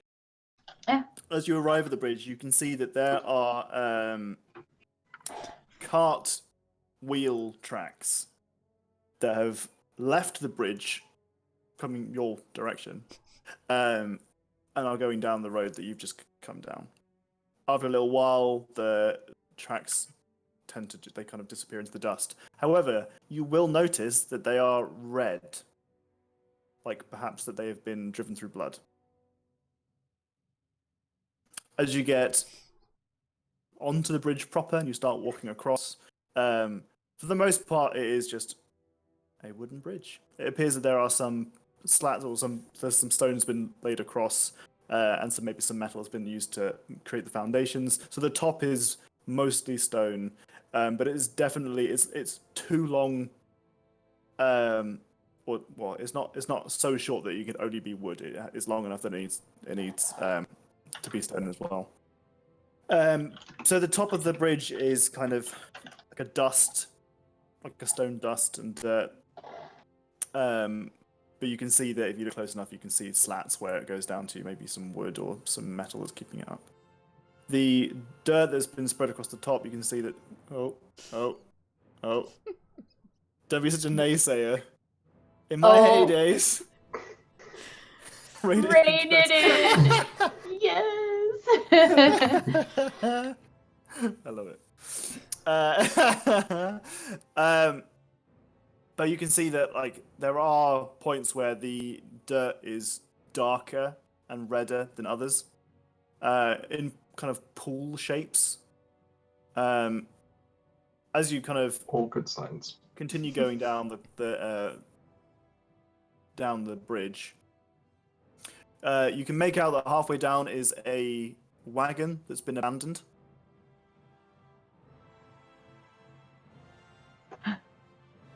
And do I see any people around? Like hiding or anything? Nope. Okay, well I'm gonna go. I can be invisible until I attack or cast a spell. So I will go and poke around as much as I can to not like, if somebody is watching, like obviously start moving things so they start floating or whatever. But I want to go take a look. Give me a perception check. I'm trying. There it goes. Not investigation. Perception? Okay. Perception. I'm really bad at perception. Yeah. Mm-hmm. Yeah. There are people here who are missing blood, and we found some missing blood back there. 8 perception. Okay. I mean, you have a sense of paranoia that maybe somebody is watching you, though you can't really get the source of that. Yeah, I don't see anything. Yeah. Okay. Or they would be watching me if they could see me. Yeah, or maybe they are. You get a sense of something's going on. Return the blood to them. But the wagon itself has been completely looted. It is empty, absolutely empty. So I see blood but no bodies? Yes. probably good. This was fine. That means they're still alive, probably. Yeah. Are you gonna continue down the bridge? Yeah. I mean, I've got about like 30 minutes to play with Yeah. from the time I got there, so I want to take a look at both edges, like as much as I can around to see if we're going to be able to pass through safely. Okay, so on the other side of the wagon, you find that there is a corpse. Do you want to do an investigation check? Yes, I'm much better at those. Yeah. Okay. So this looks like the corpse of somebody who might have been in a like an armed force, maybe a militia or something like that. They've got a uniform on that is very red. It's got a lot of red colors that contrast with like a black and brown. And it looks like it's a uniform, but it doesn't necessarily look like it's a high-ranking official or anything like that. Their weapon, if they had one, has been taken from them, and they are definitely dead. Do I find anything in their pockets, orders, anything like that? Nope, they are looted good and proper. Okay. What, like, race, gender, It age? is a human male, probably around the age of 30. Okay. All right, fair enough. Not like I'm gonna recognize anyone from around here, so No. it's just like He has, just a person. he has quite sunken eyes, but you can't tell whether or not that's because he's just been dead for a while. Yeah. But he definitely doesn't look of noble stock. He's probably a peasant that's been conscripted or something. That's a good point. Can I tell how long he's been dead? It's been a while. You think that it's maybe been over a week, possibly So- 2 weeks. Probably longer than when the cart passed us. Yes. Okay. Okay, good. She had a brief moment of like, oh hell. All right. So all the way through to the other side. Anything? You start to spot more corpses. These are probably of the same. They've probably been dead as long as the corpse you've just seen. But now there is a mixture. There are maybe 20 corpses spread between here and the end of the bridge, where the corpses start to get more dense the further along the bridge you get. The corpses are. Some of them appear to be in the same uniform as the first that you saw.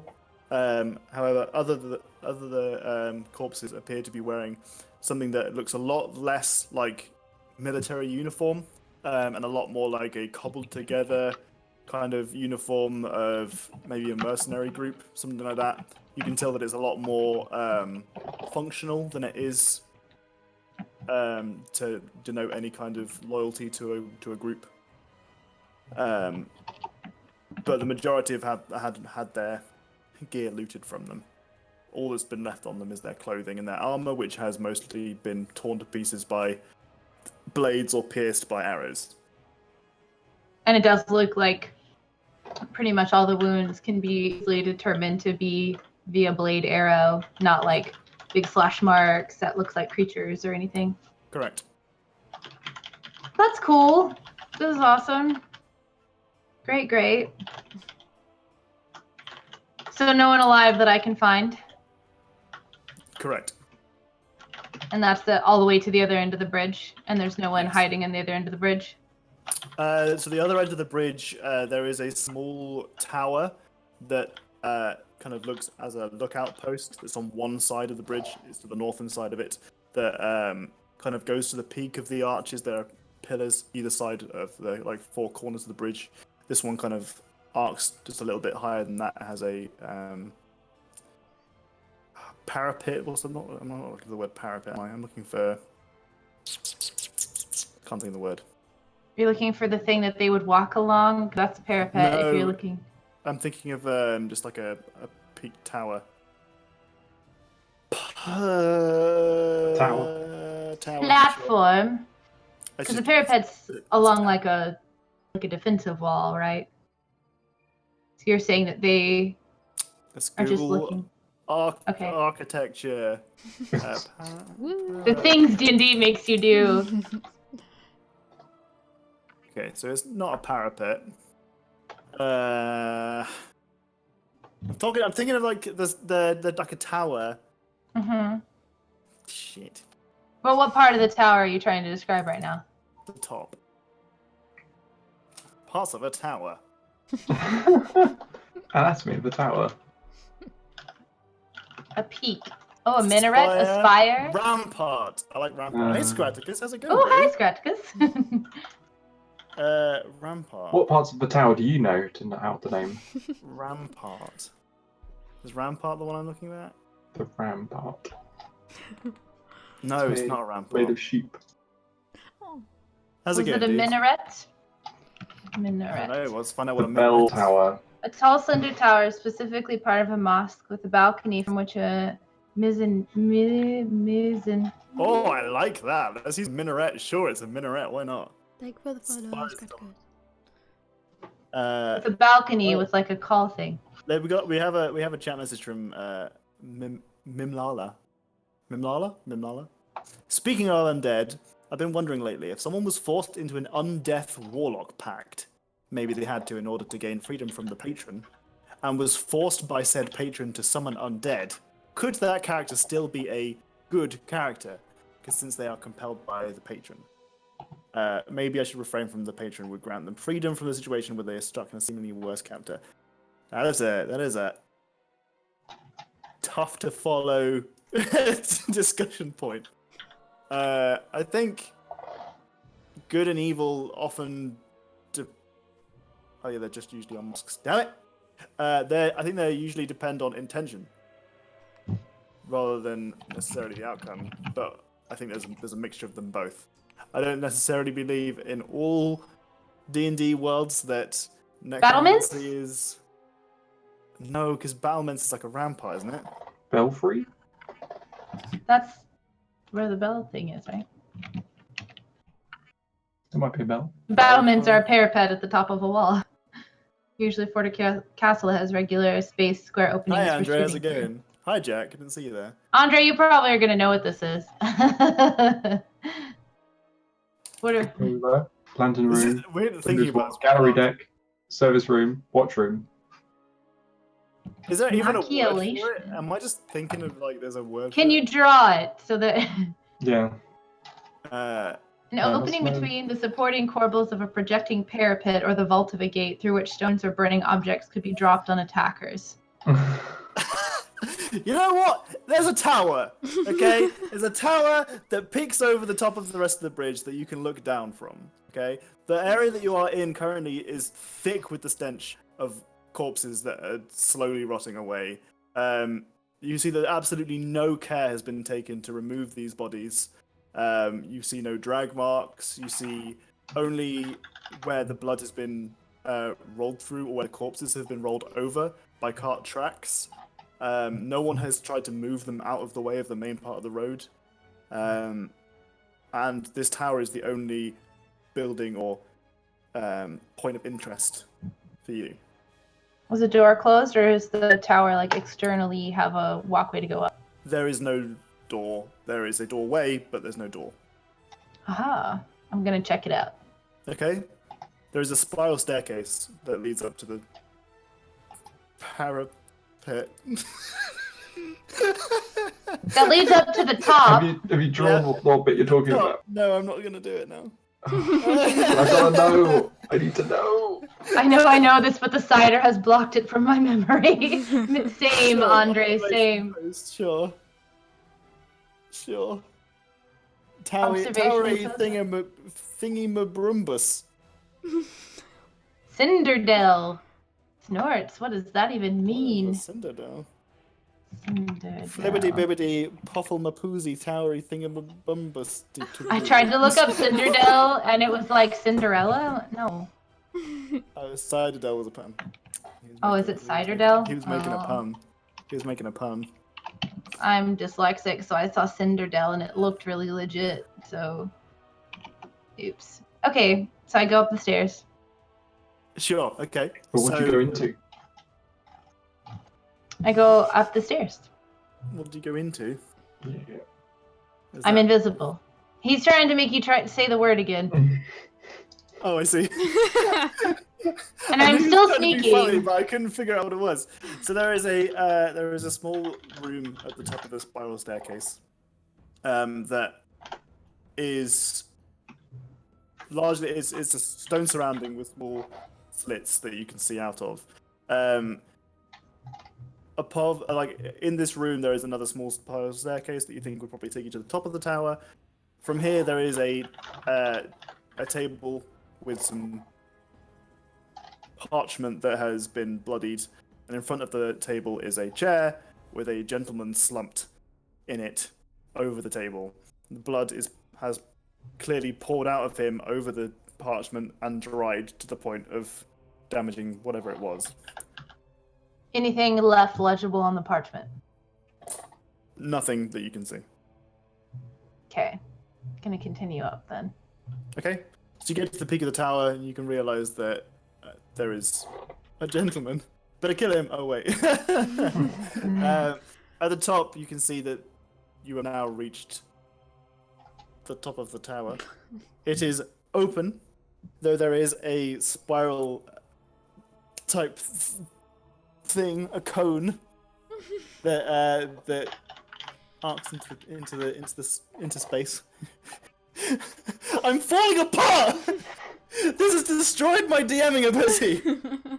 That's why you No, got you're fine. I've lost my confidence. It's okay. It's I'll just never the, DM again. it's just the tops. It doesn't matter what it's called. It's just the It's top. the top. You're the tops. And you think you could probably walk around it if you wanted to get a better view. But apart from that, there are some ramparts. Okay, if I look around and I believe in you. Yeah, if I look around and I don't see anyone, then I'm just gonna go back. Okay. From where you are, you can vaguely see Luscar on the horizon.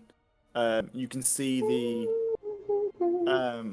It's every time I say on the horizon, you have to hum something. I can't help it. You can see the road that leads to the east towards Providence. You can see vaguely the direction of or the area where you think that your party is still holed up. But you can see nobody else. Is there no one else? Okay, perfect. I'm going back then. Is the word you think of turret? Turret! Is it turret? I think it might be. I thought a turret was a gun. Oh, it's a small tower. Turret, which is a freestanding structure.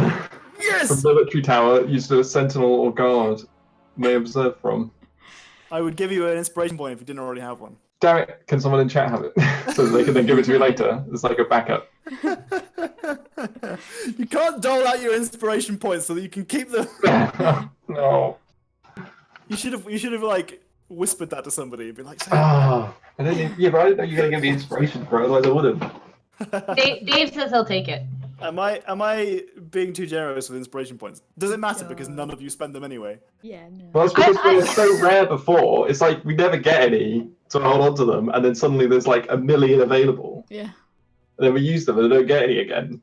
But then you better be fucking funny, or Jesus.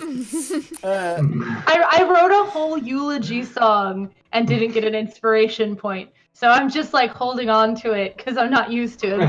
He's being easily accessible. All right, you probably should have had an inspiration point for that. I overlooked Yeah. that. I apologize. That's okay. I'm willing to accept that I made a mistake in not giving. I have one now. It's fine. I'm gonna try to use it more often. I didn't need it for this. Everything was fine. Yes, everything's been grand. All right, I go back and I tell everyone we're fine. We can go. She returns and she says, Thank you. I took a look around. There must have been some sort of, I don't know if you would call it a battle, but there are maybe a couple dozen dead people. Looks like there were two different well, one was a banner of some sort and the other looked like maybe a militia or mercenary group. What do they look like? One uniform just was red and black, very plain. The other was mostly cobbled together. It didn't really have a sigil. There weren't a lot of markings that way. One looked kind of like. Wait, does this look familiar to you? The red is the colours of Luscar. the Lascarian army that we saw outside Providence. And Somebody we has- sent them back. We sent them- We sent them back along this road to Luscar. And it was being controlled by a group of mercenaries, so it's not you found. At least our passage should be straightforward. Well, if a militia was, I mean, so when you defended Providence before, there were only maybe 10 people who left, 10 or 20, or is this just are you saying they've all been killed, or Don't know. this is just evidence that okay. So there's clearly been a clash as they've returned. Whether they all Yes. perished here, I can't remember.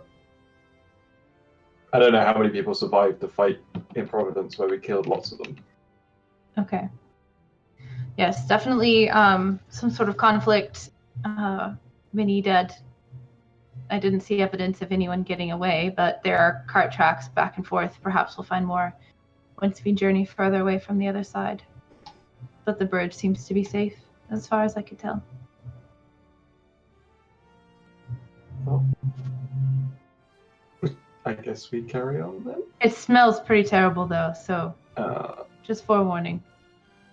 uh, I'm gonna take like a cloth and put a little bit of like perfume on it mm. and like tuck it into like my jacket for when we get over there.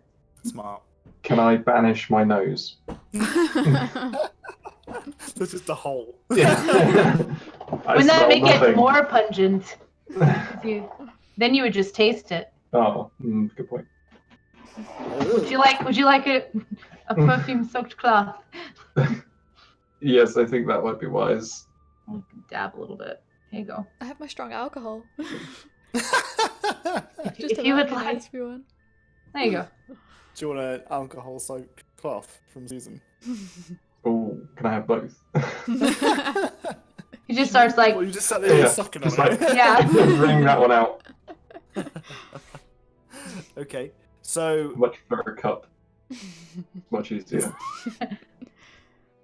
please, party, tell me what it is that your plan is to continue. Are you just going to go straight across the bridge? Are you happy with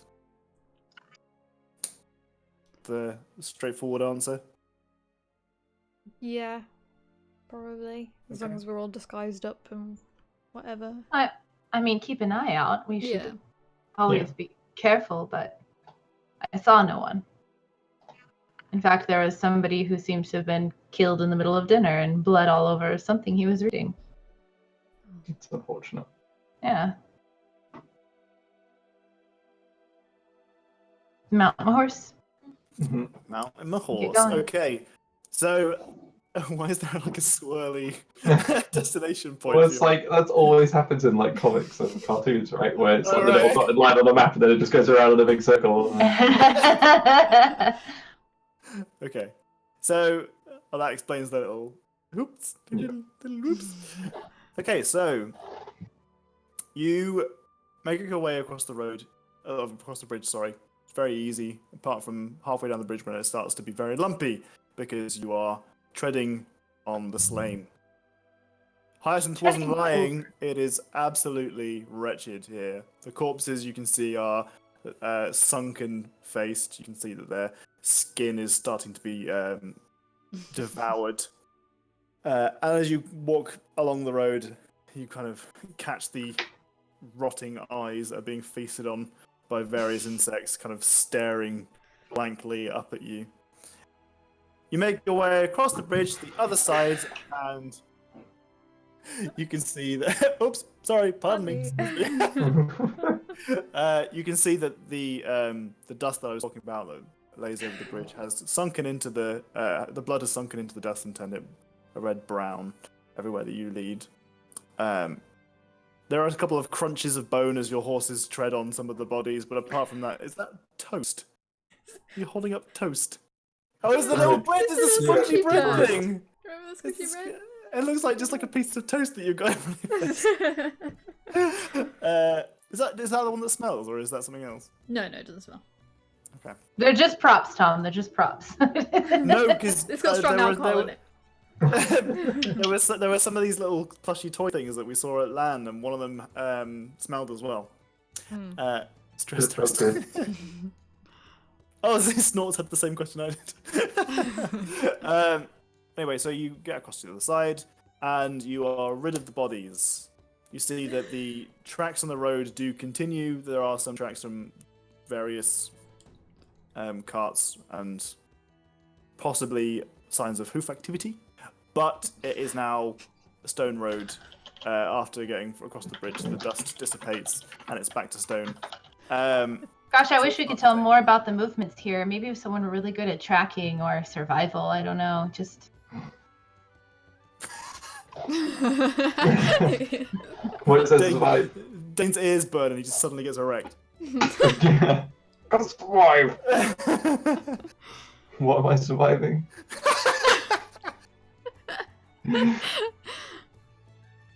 Tracking is usually kind of, in that purview.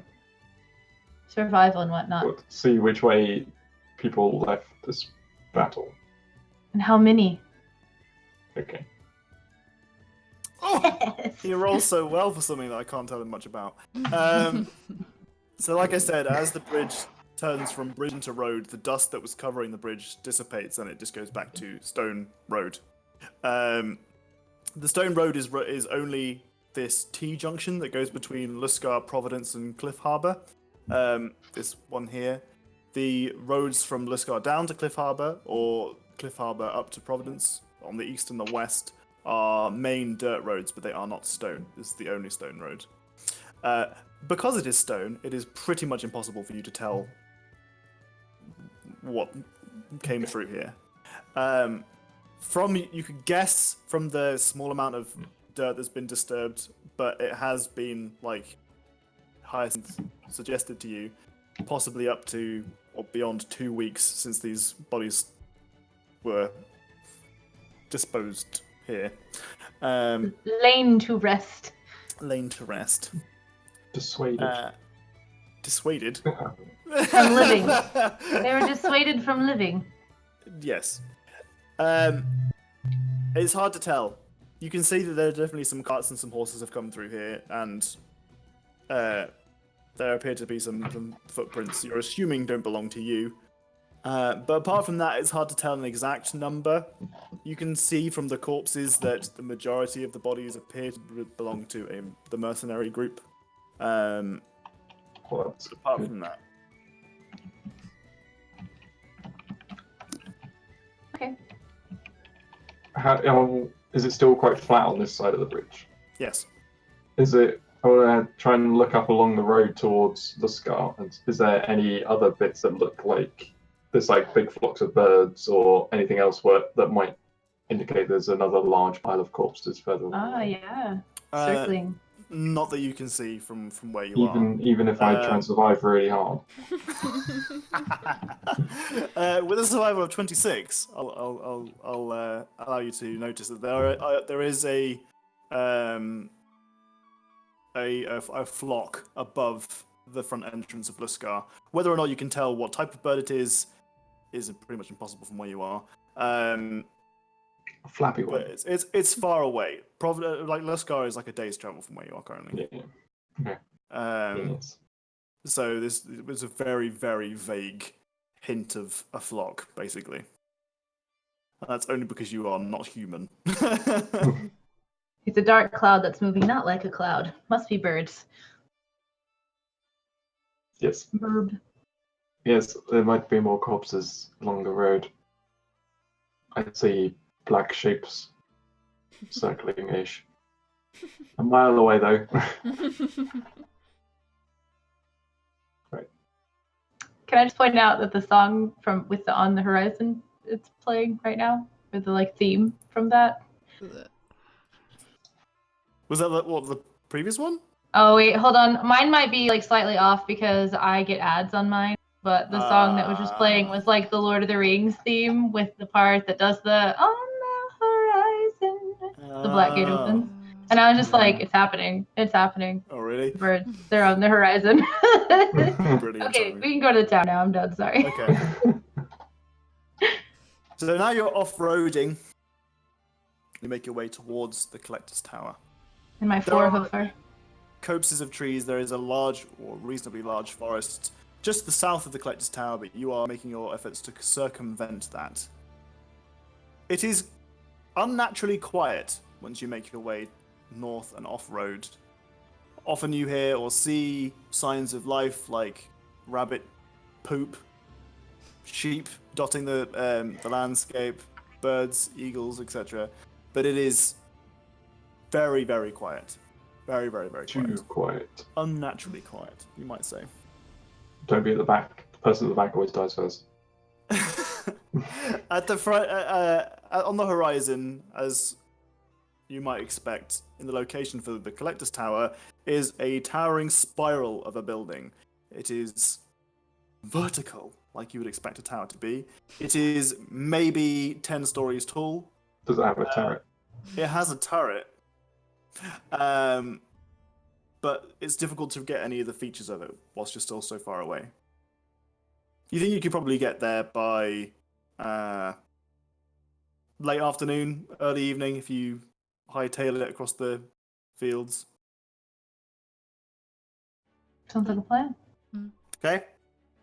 As you arrive, Hint of Flock is the name of a perfume I created. Silently quiet. As you get there, you realize that this tower looks very strange to you. It looks like it has been cobbled together by different buildings. Somebody give me a perception check.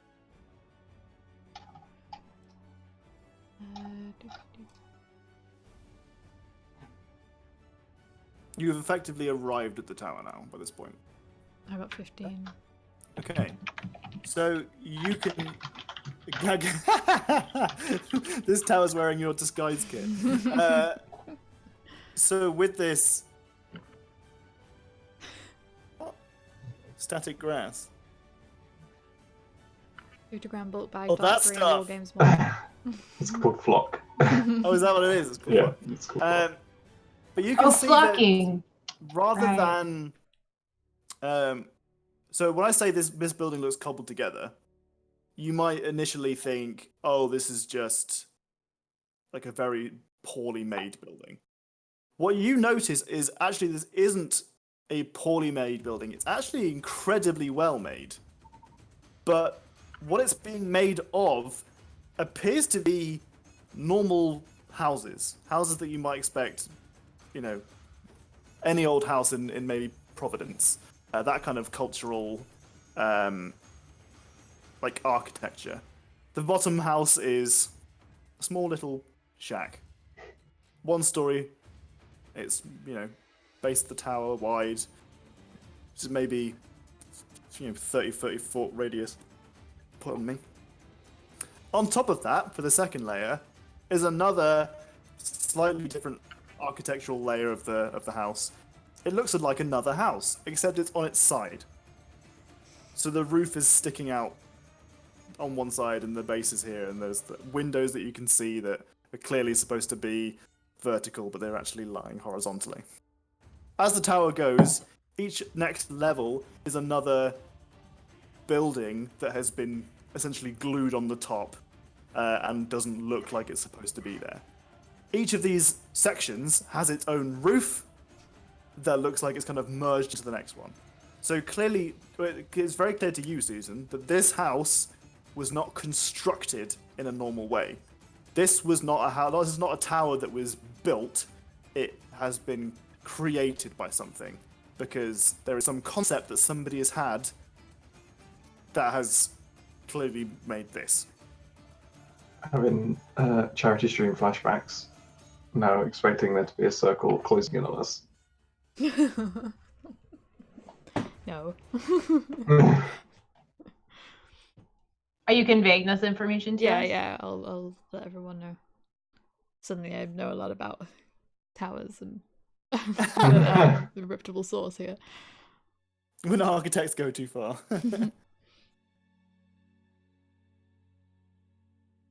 Well, apparently the collector collects other buildings.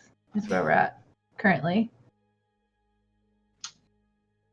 hopefully they collect other things that might be useful to us as well. How's my evil tinglies doing? Can I give an evil tinglies check? Sure.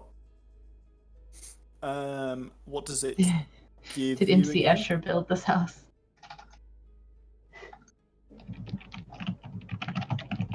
What does it give? Is that way? Yeah, what does it tell you? Do.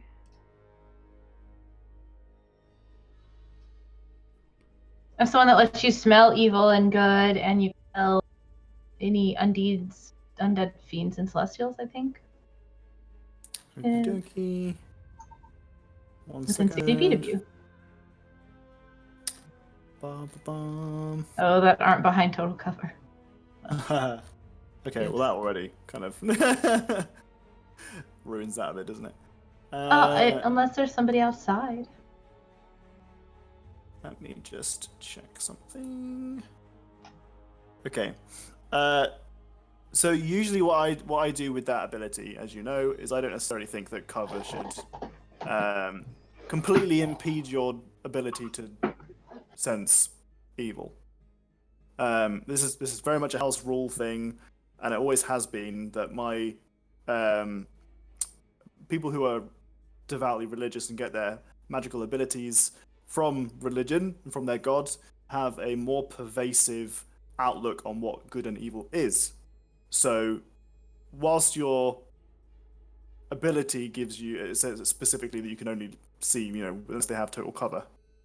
The total cover might impact it, but it won't stop it. However, you cannot sense within 60 foot of you any undead, fiends, or celestials. Sweet. And just to clarify, you are within 60 foot of the building. Thank you. You're just out of range of the You step forward and suddenly you're overwhelmed. It's of undead. Well, that's a good sign. Mm-hmm. Do we want to go in? Do we want to... I think that's why we're here, aren't we? It's Probably knock on the door. It's a bit rude just to barge in. Yeah. We've been so polite so far, we might as well. Which door? What was it that made you want to come here exactly, Dane? According to our maps, cross-reference from two places, there is a obelisk here Ah. that we wish to destroy. And given that it's called the Collector's Tower, there might be something of value or use to us. That's fair. I don't think we should knock. I'm definitely not going to knock, because I remember what happened last time we knocked on a tower. And by we, I mean, I'm pretty sure it was me. It was either you or Part of this party has had bad experiences with towers. 66% of this party has had bad experiences with towers. What we're gonna do? Alright, let's go. It's alright, there's no scaffolding, right? There's no scaffolding, is there? Otherwise we turn it I around. mean, it's weirdly shaped, but it looks otherwise sturdy. Is it a windy day? It is not windy. Oh no! Well, no. I was gonna sneak. I'm still sneaking, obviously, but I'm not doing a very good job of it. A comparatively bad job. Yeah, I mean, a 13 is as bad as that's literally the worst I could do. Daerd, King of Dwarves, Breaker of Towers.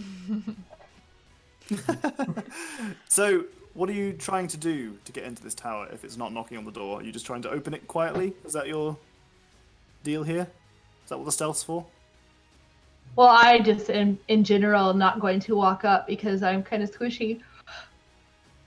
So when we start to approach, my plan is to kind of hang back a little bit and just kind of be sneaky regardless of what their choices are. I'm gonna try. I'll walk up to the door then, and then get ready to knock, but just be prepared. Be like, Well, why don't you just open it, or maybe we could look for well, another. it's someone's home. It's just rude to open a door into someone's house. If there's an obelisk here, they're not somebody I'm worried about being rude to. I am like a shadow. None can see me. I fear my stealthiness and despair. I just she's negative exposure Galadriel in that moment. Yeah, my filthiness and despair. Love it. So you knock on the door. Mm-hmm. Do I get electrocuted? Sorry? Do I get electrocuted? You do not get electrocuted. Yes. You hear a click, and the door swings open. But no, I say swing makes it sound very rapid. It's a Oh, like the small input from my knock stopped it. Like the horror movie stuff. Maybe. No. You've knocked on it. Then you've heard after a couple seconds of a click, and it has begun to open. And you hear a voice. Hello. Hello. It does not appear to be from within the room in front of you, but rather a booming noise that comes from out of the room. So it's not located in a singular person inside the room. It's quite a global noise that comes at you. Are you the house? Who are you? No, silly! Come on in! Come on! I'm at the top! Come meet me at the top of the tower! Welcome to my home! Dane, don't do it. Don't, no, I don't like He's invited us in. It's fine, he's invited us in. I'm sure he's very friendly. It sounds friendly. What's your name? Oh, my name is Robert! Does that ring any bells to me? Cool. Nope. Robert. Okay. Gosh. God, Well, it's why my do you have dad's such a- name, but kidding. Such a generic name. Okay. Well, Yeah, exactly. Yeah. I'm talking. You know what? No, I like this better. I meant to talk to Dane via message, but that's why I'm so bad at sneaking right now because I just panicked and yelled, "No! What are you doing? Don't!" but what else do we do? You know, The guy who said hippo is really funny. Hey, there's a limit to the voices that I can do, okay? I try my best. There are some DMs that don't do any voices at all. Just be glad. Just be glad we got these for you. Be appreciative. Oh, I didn't realize they were making fun of you. Aw, that's not nice. Oh no, they're not them. Oh, It's Yeah. not me. It's not me. You do sound. You are using the same voice you used for the what do we call it? well, Both the charity streams. there's a different tone to No, it. there was a different voice in the first one and the second one. They were similar, but they were different. I'm gonna, while he's standing there figuring out what to do and talking to the house, I'm gonna kind of skirt around the side and see if I see anything else that looks like a way to get in, or if the windows look like they're shut, or if there's like a cellar, or... Okay, give me an investigation check.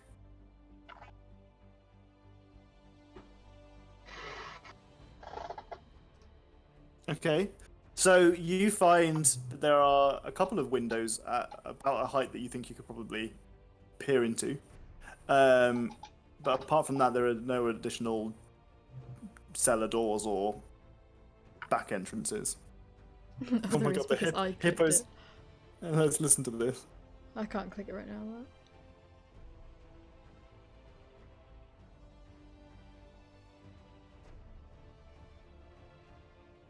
What is it?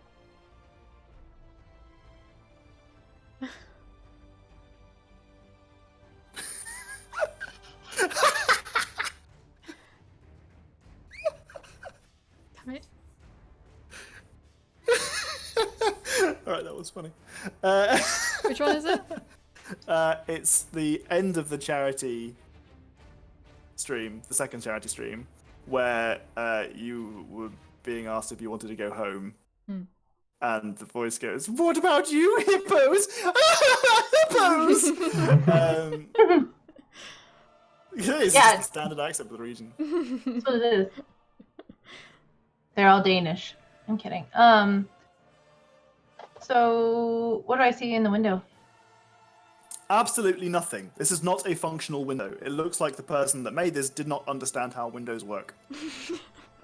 It is the shape of a window. It is glass, but behind it is just wall. Flat wall. You're not sure what the wall's made out of. It doesn't have the kind of grainy aspect of wood or stone, but it is, and it is behind the window, and it does not function. Oh, Well, at least they're not real houses that have been spirited here and nailed together. That's a thing.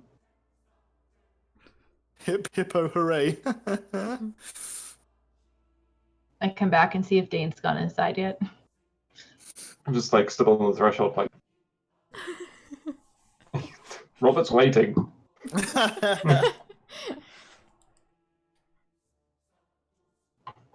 I mean, I guess there's another option. No, not really. Rolls insight. The voice sounds weird, but not entirely untrustworthy. You absolutely know nothing that crosses your mind as to why you wouldn't go in Yeah. and accept the invitation. Katie is very dubious. Hyacinth's just intrigued, though. So you're gonna go enter? I'm waiting for them to go. Gesture. Okay. Well, if you're like coming back from your little escapade around, then Okay, so Dane enters. Susan, are you behind him or are you at the very far back? No, I'd probably be behind Dane. Okay. And Hyacinth, are you gonna follow in afterwards? He's a scared boy. And I must protect. So the room that you enter looks like some kind of like a This like a front song that's on. We all listen to. Wait. It's just you're entering a creepy house. Here is the song that Entering a plays. house. Yeah. As you enter, it looks like a front hall. it's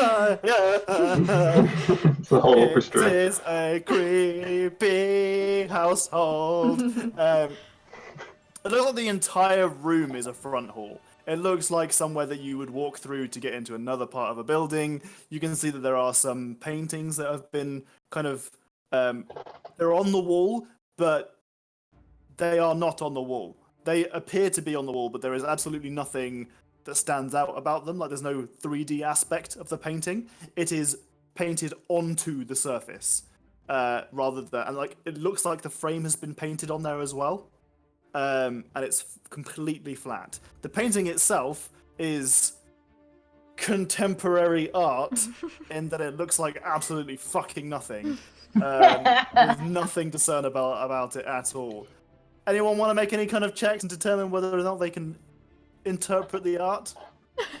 I didn't want to interpret the art, but I want to see if the house seems magic. Intelligence checks for the art, please. Oh. You can do an Arcana check for the house if you like. Intelligence check to try and determine. Is that to try and make sense of the art? Yeah, Yes. makes sense of it, yeah. Sure, that's not insight. Insight into the artist's mind. It's intelligence. Yeah, that's us to be expected. How do I get less? Dane actually thinks he knows exactly what the art is about. You want to tell me what the art's about, Dane? Oh fuck. It's a story of a small lost bear going out into the wilderness for the first time, but getting lost and can't find his way back to his mother. It's about joy and sadness. Does Jane say that out loud to everybody else who's Yeah. admiring the painting? Yeah, just like as he's reading the painting, it The sounds rest so of you smart. look at this painting. You can't see anything that resembles a bear. Anything that even You're just looks not getting it, like guys. the outside, like nothing about this looks like the story that he's just painted. It doesn't have to look like the thing that the artist is expressing. Absolutely correct. Susan, what do you think the art looks like? Oh god. Wait, I haven't done an intelligence roll. It might be great. Should I do it? Oh, sorry, I thought that was your No, role. It's it not. was It was Katie's. Hyacinth. Hyacinth. Yeah, mine's really low. So... You're also. You are absolutely certain that you know what it looks like. I don't. Okay, I'm looking at my roll. I clicked intelligence and it gave me a +2, and I don't know why. Is that the bonus for saves that? Possibly. I don't know. It says What's intelligence, not intelligence save. Yeah, I just clicked intelligence and it has a +2 on there, and I have a 10, so I have a 0. So it's actually a 5. I don't know what that +2 is from. Very strange. If I click it, what does it do? Yeah, it does the same thing. Interesting. Hi, Sandrock. Is it from like Oh. gear or something that you've got? I've clicked on the thing and it doesn't. No, I bet it is from Jack of all trades, because if I click on intelligence, it's just an intelligence check. Heyo. Neat. Nice. Time Alright. swinging in to save the day. I know, I didn't even know about my own shit. I forgot, because it's a check, not a save, of course. That makes so much sense. So 7, you said, and I didn't see a bear at all on there? Absolutely Okay. no bear. I'm just like standing there, and I was busy trying to figure out how magic this house was, and he starts talking, and I look over, and I look at the painting, and I'm just like, eyebrow? And then I'm like, oh, a bear. I don't think that's quite a bear, but I can see how you might think it was a bear. Well, what's your interpretation of this glorious painting then? Well, clearly it's a topographical map of the area from someone who doesn't understand how maps work, and so the color distortions that they've created here are intended to be elevations, but it's not exactly on par. It's just very close. Okay. Maps aren't art. Does Susan want to look into it? No, Susan doesn't care about it. She's like, wow, Okay, that's fine. bears. I heard that Cool. slight, by the way. I'll let you Maps off. aren't art. I'll let you off. Okay, Susan doesn't really care, but she's pretty sure both of them are bullshitting. Bullshitting or just completely wrong. In either case, there are a couple... By my royal decree, this is a painting of a bear. I am a king. I wish to buy Around the it. room, there's also a what looks like it's supposed to be some kind of shit. We've got one in my house. We're gonna have to do this word thing again.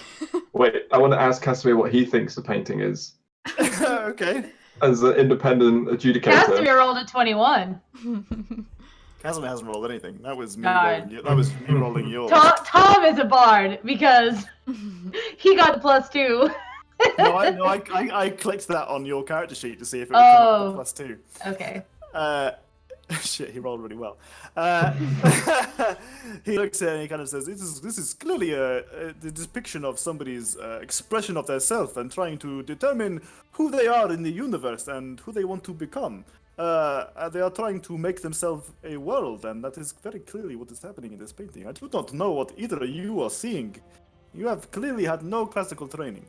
Art is in the eye of the beholder. Did he say they're trying to make themselves into a world? They're trying to make themselves a world. As I said, they're trying to make themselves a world. It's a poor topographical map. Like, eyebrow up, and I'm going back to see if the... They're trying to make themselves a world where there's a little lost bear. Okay, right, fantastic.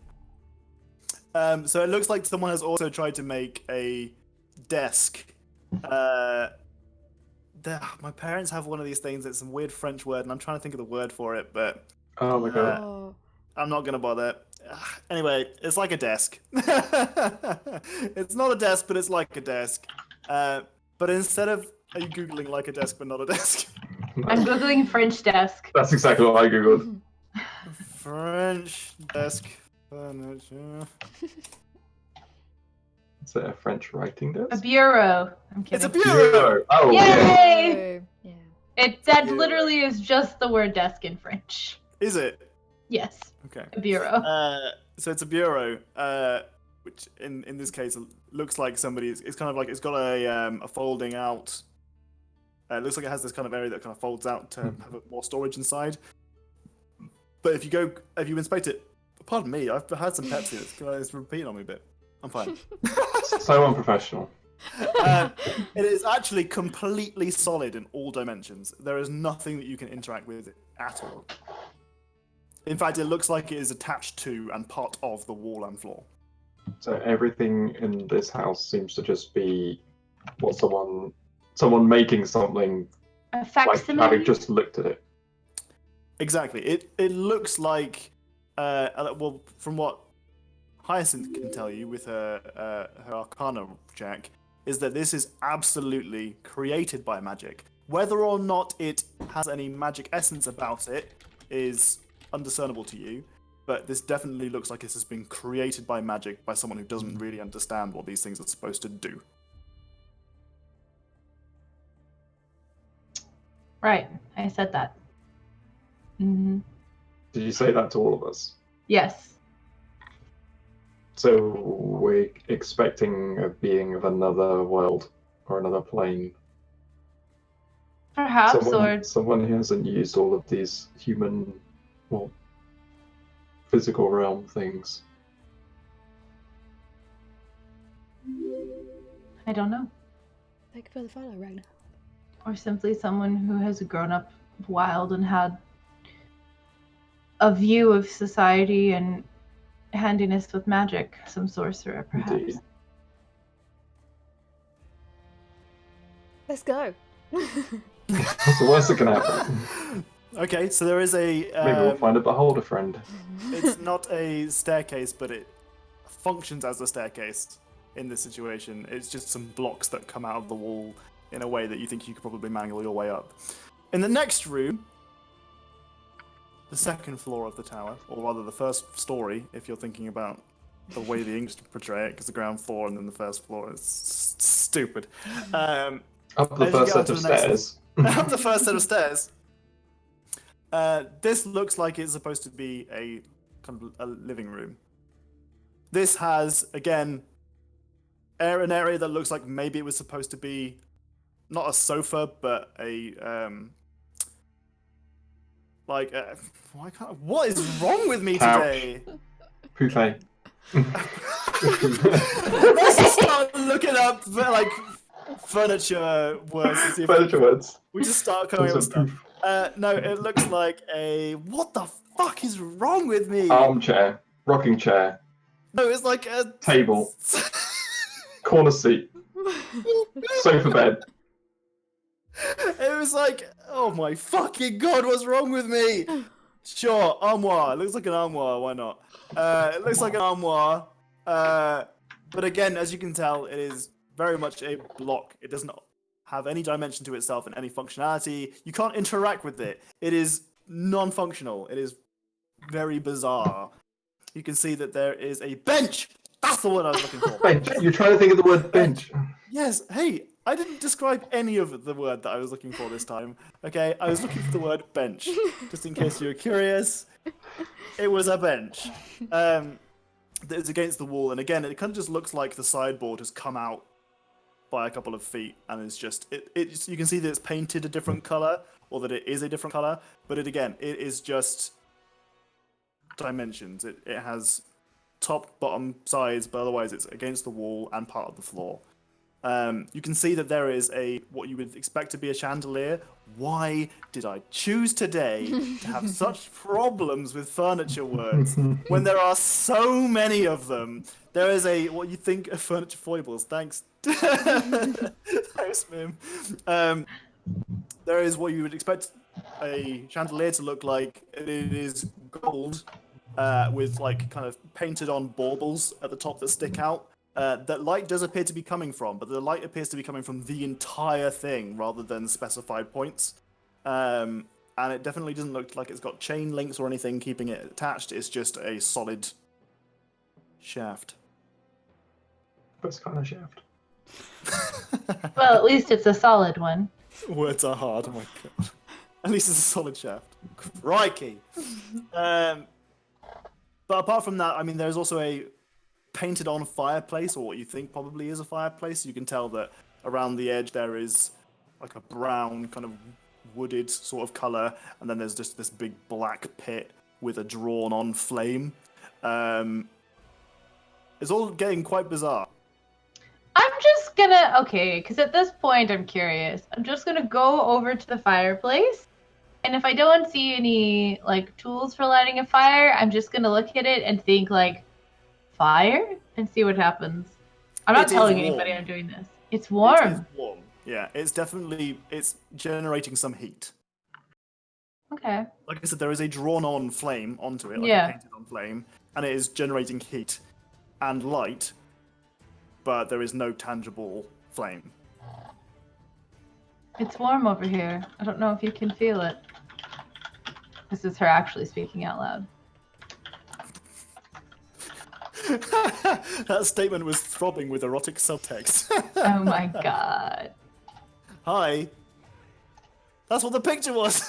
Painted on flames usually make you go faster. You're still wearing your cloak like it's got painted on flames, Susan. Yeah. Okay. So there is another staircase that leads upwards. Let's do it.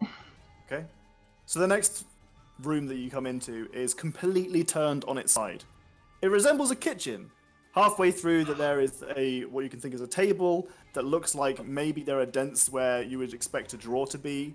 There is a bowl of fruit that is attached to the table, but it's not really fruit. There are just circular shapes that are colored different ways, and it's attached to the table at about head height. You can also see there are some pots and pans that are kind of glued to the ceiling, and you can see that there is a window in the floor that you would think that maybe you would look out, but again, it's just wall behind the window. There is a theme running through these rooms. Slight. Okay, there is another set of stairs. Do you guys typically know how to locate these obelisks, or do you just kind of look until you find them? Well, I've always had a sense of where they are. If we're in a space, I've been able to pinpoint a direction that it's been in. Can you tell? They emanate evil tinglies. Yeah. Yeah, I'm not really attuned to these sorts of things, so... As you're getting closer to the top of the tower, you are kind of getting that kind of sensation. A sinking feeling. A sinking feeling that perhaps there is something otherworldly and not necessarily benevolent. So you're sinking as we rise. Good to know. I'll let everyone know them. I'm not feeling so good. Okay. Well, at least we're heading. Can I, like, call out? Be like, Robert, did you make all these things in here? Do you like it? Oh, it's fantastic. Oh, we have to meet. Come up top. Meet me here. Is this something that you guys run into all the time? Is this normal? No. I don't know why this is the moment I choose to ask you if you live normal lives, but At this point, you've been adventuring them with some time now, and shit's only gone sideways ever since you've met them. So I know. It's literally sideways. Quite literally sideways, yeah. Oh, I think it's like she's like game time though. I think she's been with them for like what 2 weeks. Like it really hasn't been that long. Weeks was skipped. Oh yeah. Yeah. Well, okay. 2 weeks. 2 weeks that she can remember, so 3 weeks total. And so she's just like one thing after another, and this is the thing. This is the thing that it's just like really. You're like, really? Wait a second, are these the bad guys? maybe I did this the wrong way. Maybe I'm on the wrong. Maybe. So once again, there are stairs. Actually, this time it's a ladder. Is it Very a well. painted on ladder or is it a real ladder? It's painted on, but it is. I mean, it's like the kind of 3D blocks of a ladder. Like you could hold onto them and use it as a functional ladder, but it definitely isn't a ladder. Like it functions as one though, unlike everything else that is painted into this house. Okay, so would Hyacinth be aware of any magic items that act like paint and create things into real life? You could roll an Arcana check. 17. I presume you mean burb. What, did you not understand what burb mean, Goldfinch? Did burb not resonate with you? Sorry, 17. You are not aware of any magic items that might do that. Okay, just kidding. Okay, so Continue on. we proceeding upwards. Yep. Mm-hmm. Okay. This room looks like it's kind of like a entertainment room. You can see that a piano or something you would expect it to be a piano is in one of the rooms. Oh no! This is, however, completely upside down. The piano is on the roof. Next to you can see that the chandelier is now coming out of the floor, directed upwards.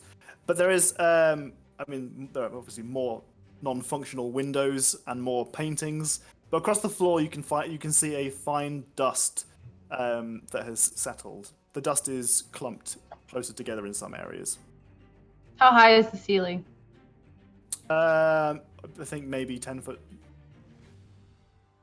Is there a way for me to like get up to the roof and see if the piano works? I'm just really curious about this piano. She's pretty acrobatic. I mean, if she could jump that high, she might be able to grab onto it. It's definitely glued to the ceiling. No other like weird things on the walls that I could propel out, like parkour. You could jump off of the chandelier. All right, doing it. When people talk about jumping off chandeliers, they mean usually the opposite direction. Yeah. But in this case, you are... Okay, so you jump up, you manage to... With a 17 of acrobatics, you manage to hold onto it and pull yourself up closer to it. Again, it is absolutely not functional. This is a travesty. This time, there is a spiral staircase that actually looks like and functions like a staircase. Is it upside down now? Yes, but it leads into the ceiling this time. Well, One last room. All right, let's go. I'm mad now. Ruined the piano. At the top of the stairs is a trapdoor that leads into the ceiling. It would be a trapdoor that leads into the ceiling and not into the floor. just before we go through that, I cast protection from good and evil on myself. Okay. Right, no worries. So which... it's selected from all of those. Okay, fantastic. So you cast that on yourself. Who's going through the trapdoor first? I'm gonna... Oh, you are now. Kidding. Wait, I think I've got protection from good and evil too, haven't I? Protection from evil, so, I mean, yeah, you still... I'll Okay. cast it and go first. Myself. Okay, well, if everyone else is going to do it, I'm going to cast from my ukulele. Okay, so as you press against the trapdoor, what happens is the staircase that you are on folds. It folds into a slide, and gravity seems to reverse itself. It folds into a slide, the trapdoor opens, and you are pushed, or you slide up into the next room. You land on the ceiling, and you can tell that again. This is completely. It looks like an observatory, like maybe something you would look into space with a telescope. Except again, this is upside down. So there is a telescope on the ceiling that is pointed towards the floor. In the corner of the room, you can see that there is a table. On top of the table is a cup and a saucer, and 3 other cups and saucers, as well as a teacup. Sorry, and what you can see is that... That's upside down. No, these are completely the correct The dimensions. telescope goes that way, and then the... Yeah. Mhm. Okay. In the middle of the room, there is a very excited creature. That is a floating aberration with one large eye in the center of it, and several stalks that have eyes on the end. Shit. It has one giant mouth that is incredibly pulled taut with a grin. It floats up right next to your faces and says, "Hello! You look interesting! Called it. My name is Robert! I'm going to call you," and he looks directly at Dane, "I'm going to call you James!" And then he goes right over to Susan. "You're going to be Weird name. called Jennifer!" And then he moves over to Hyacinth and says, "You are named Katie!" We're going to have so much fun! Unlike my previous guests, you're going to have tea with me! And he floats his way over to the table that has the tea on it, and he floats next to it, directly over a chair. And quickly, the trapdoor shuts, the staircase, the ramp disappears, and gravity is reversed. You slam against the floor. Luckily, the room is not high enough that you take any damage, and you are face to eye with a beholder. On that note, No! So who's getting disintegrated first? Ooh, me. No one! 'Cause we're going to talk nobody to him. asked what the dust was on the previous floor. There was dust? there were piles, like slightly thicker piles of people being disintegrated.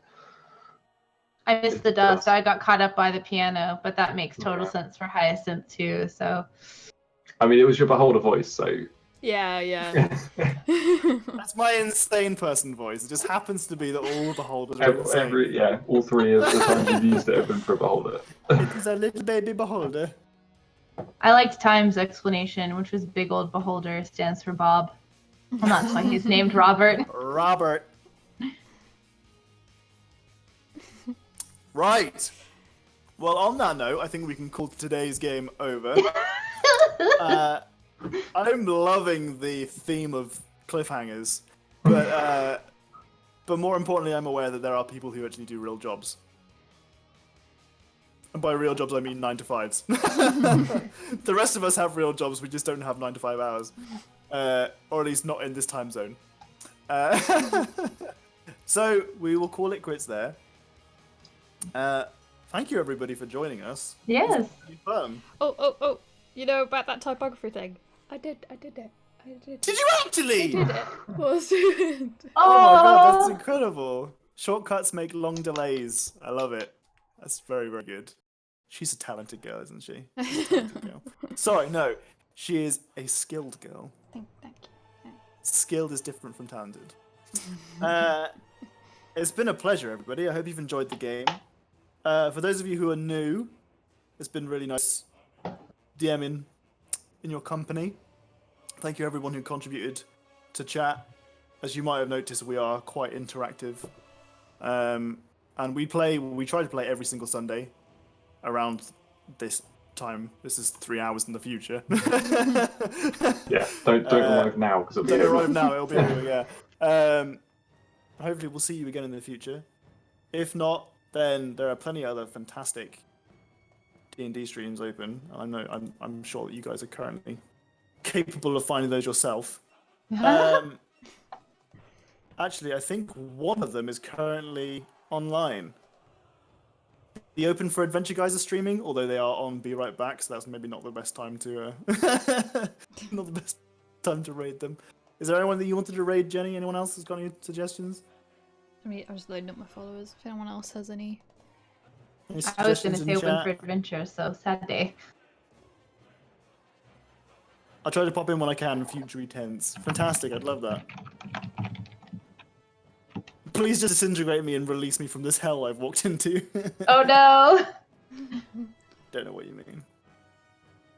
This hell I'm living, so different now from what it seemed. Sorry, I couldn't help it. Who was that one that you said, Tom? Open for Adventure, but they aren't. They're on Be Right Back. I could just host them. I mean, yeah, we could raid them and just. There's another D&D stream. They're on their way back soon. Yeah, they said they're soon. Coming back soon. Okay. If you want to raid that, we'll hop over there. If you guys have time, stick around and say hello to those guys because they're really, really good. And they are quite fun. If you can't, then just make us look good. You know, stick around for 5 seconds, make us look good like we're really generous hosters, and then, you know, continue with the rest of your day. We do always have time. We'll always have time. You've got time.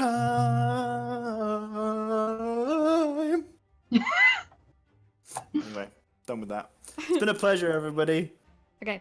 See you next week, maybe. Thank you. Bye. Bye.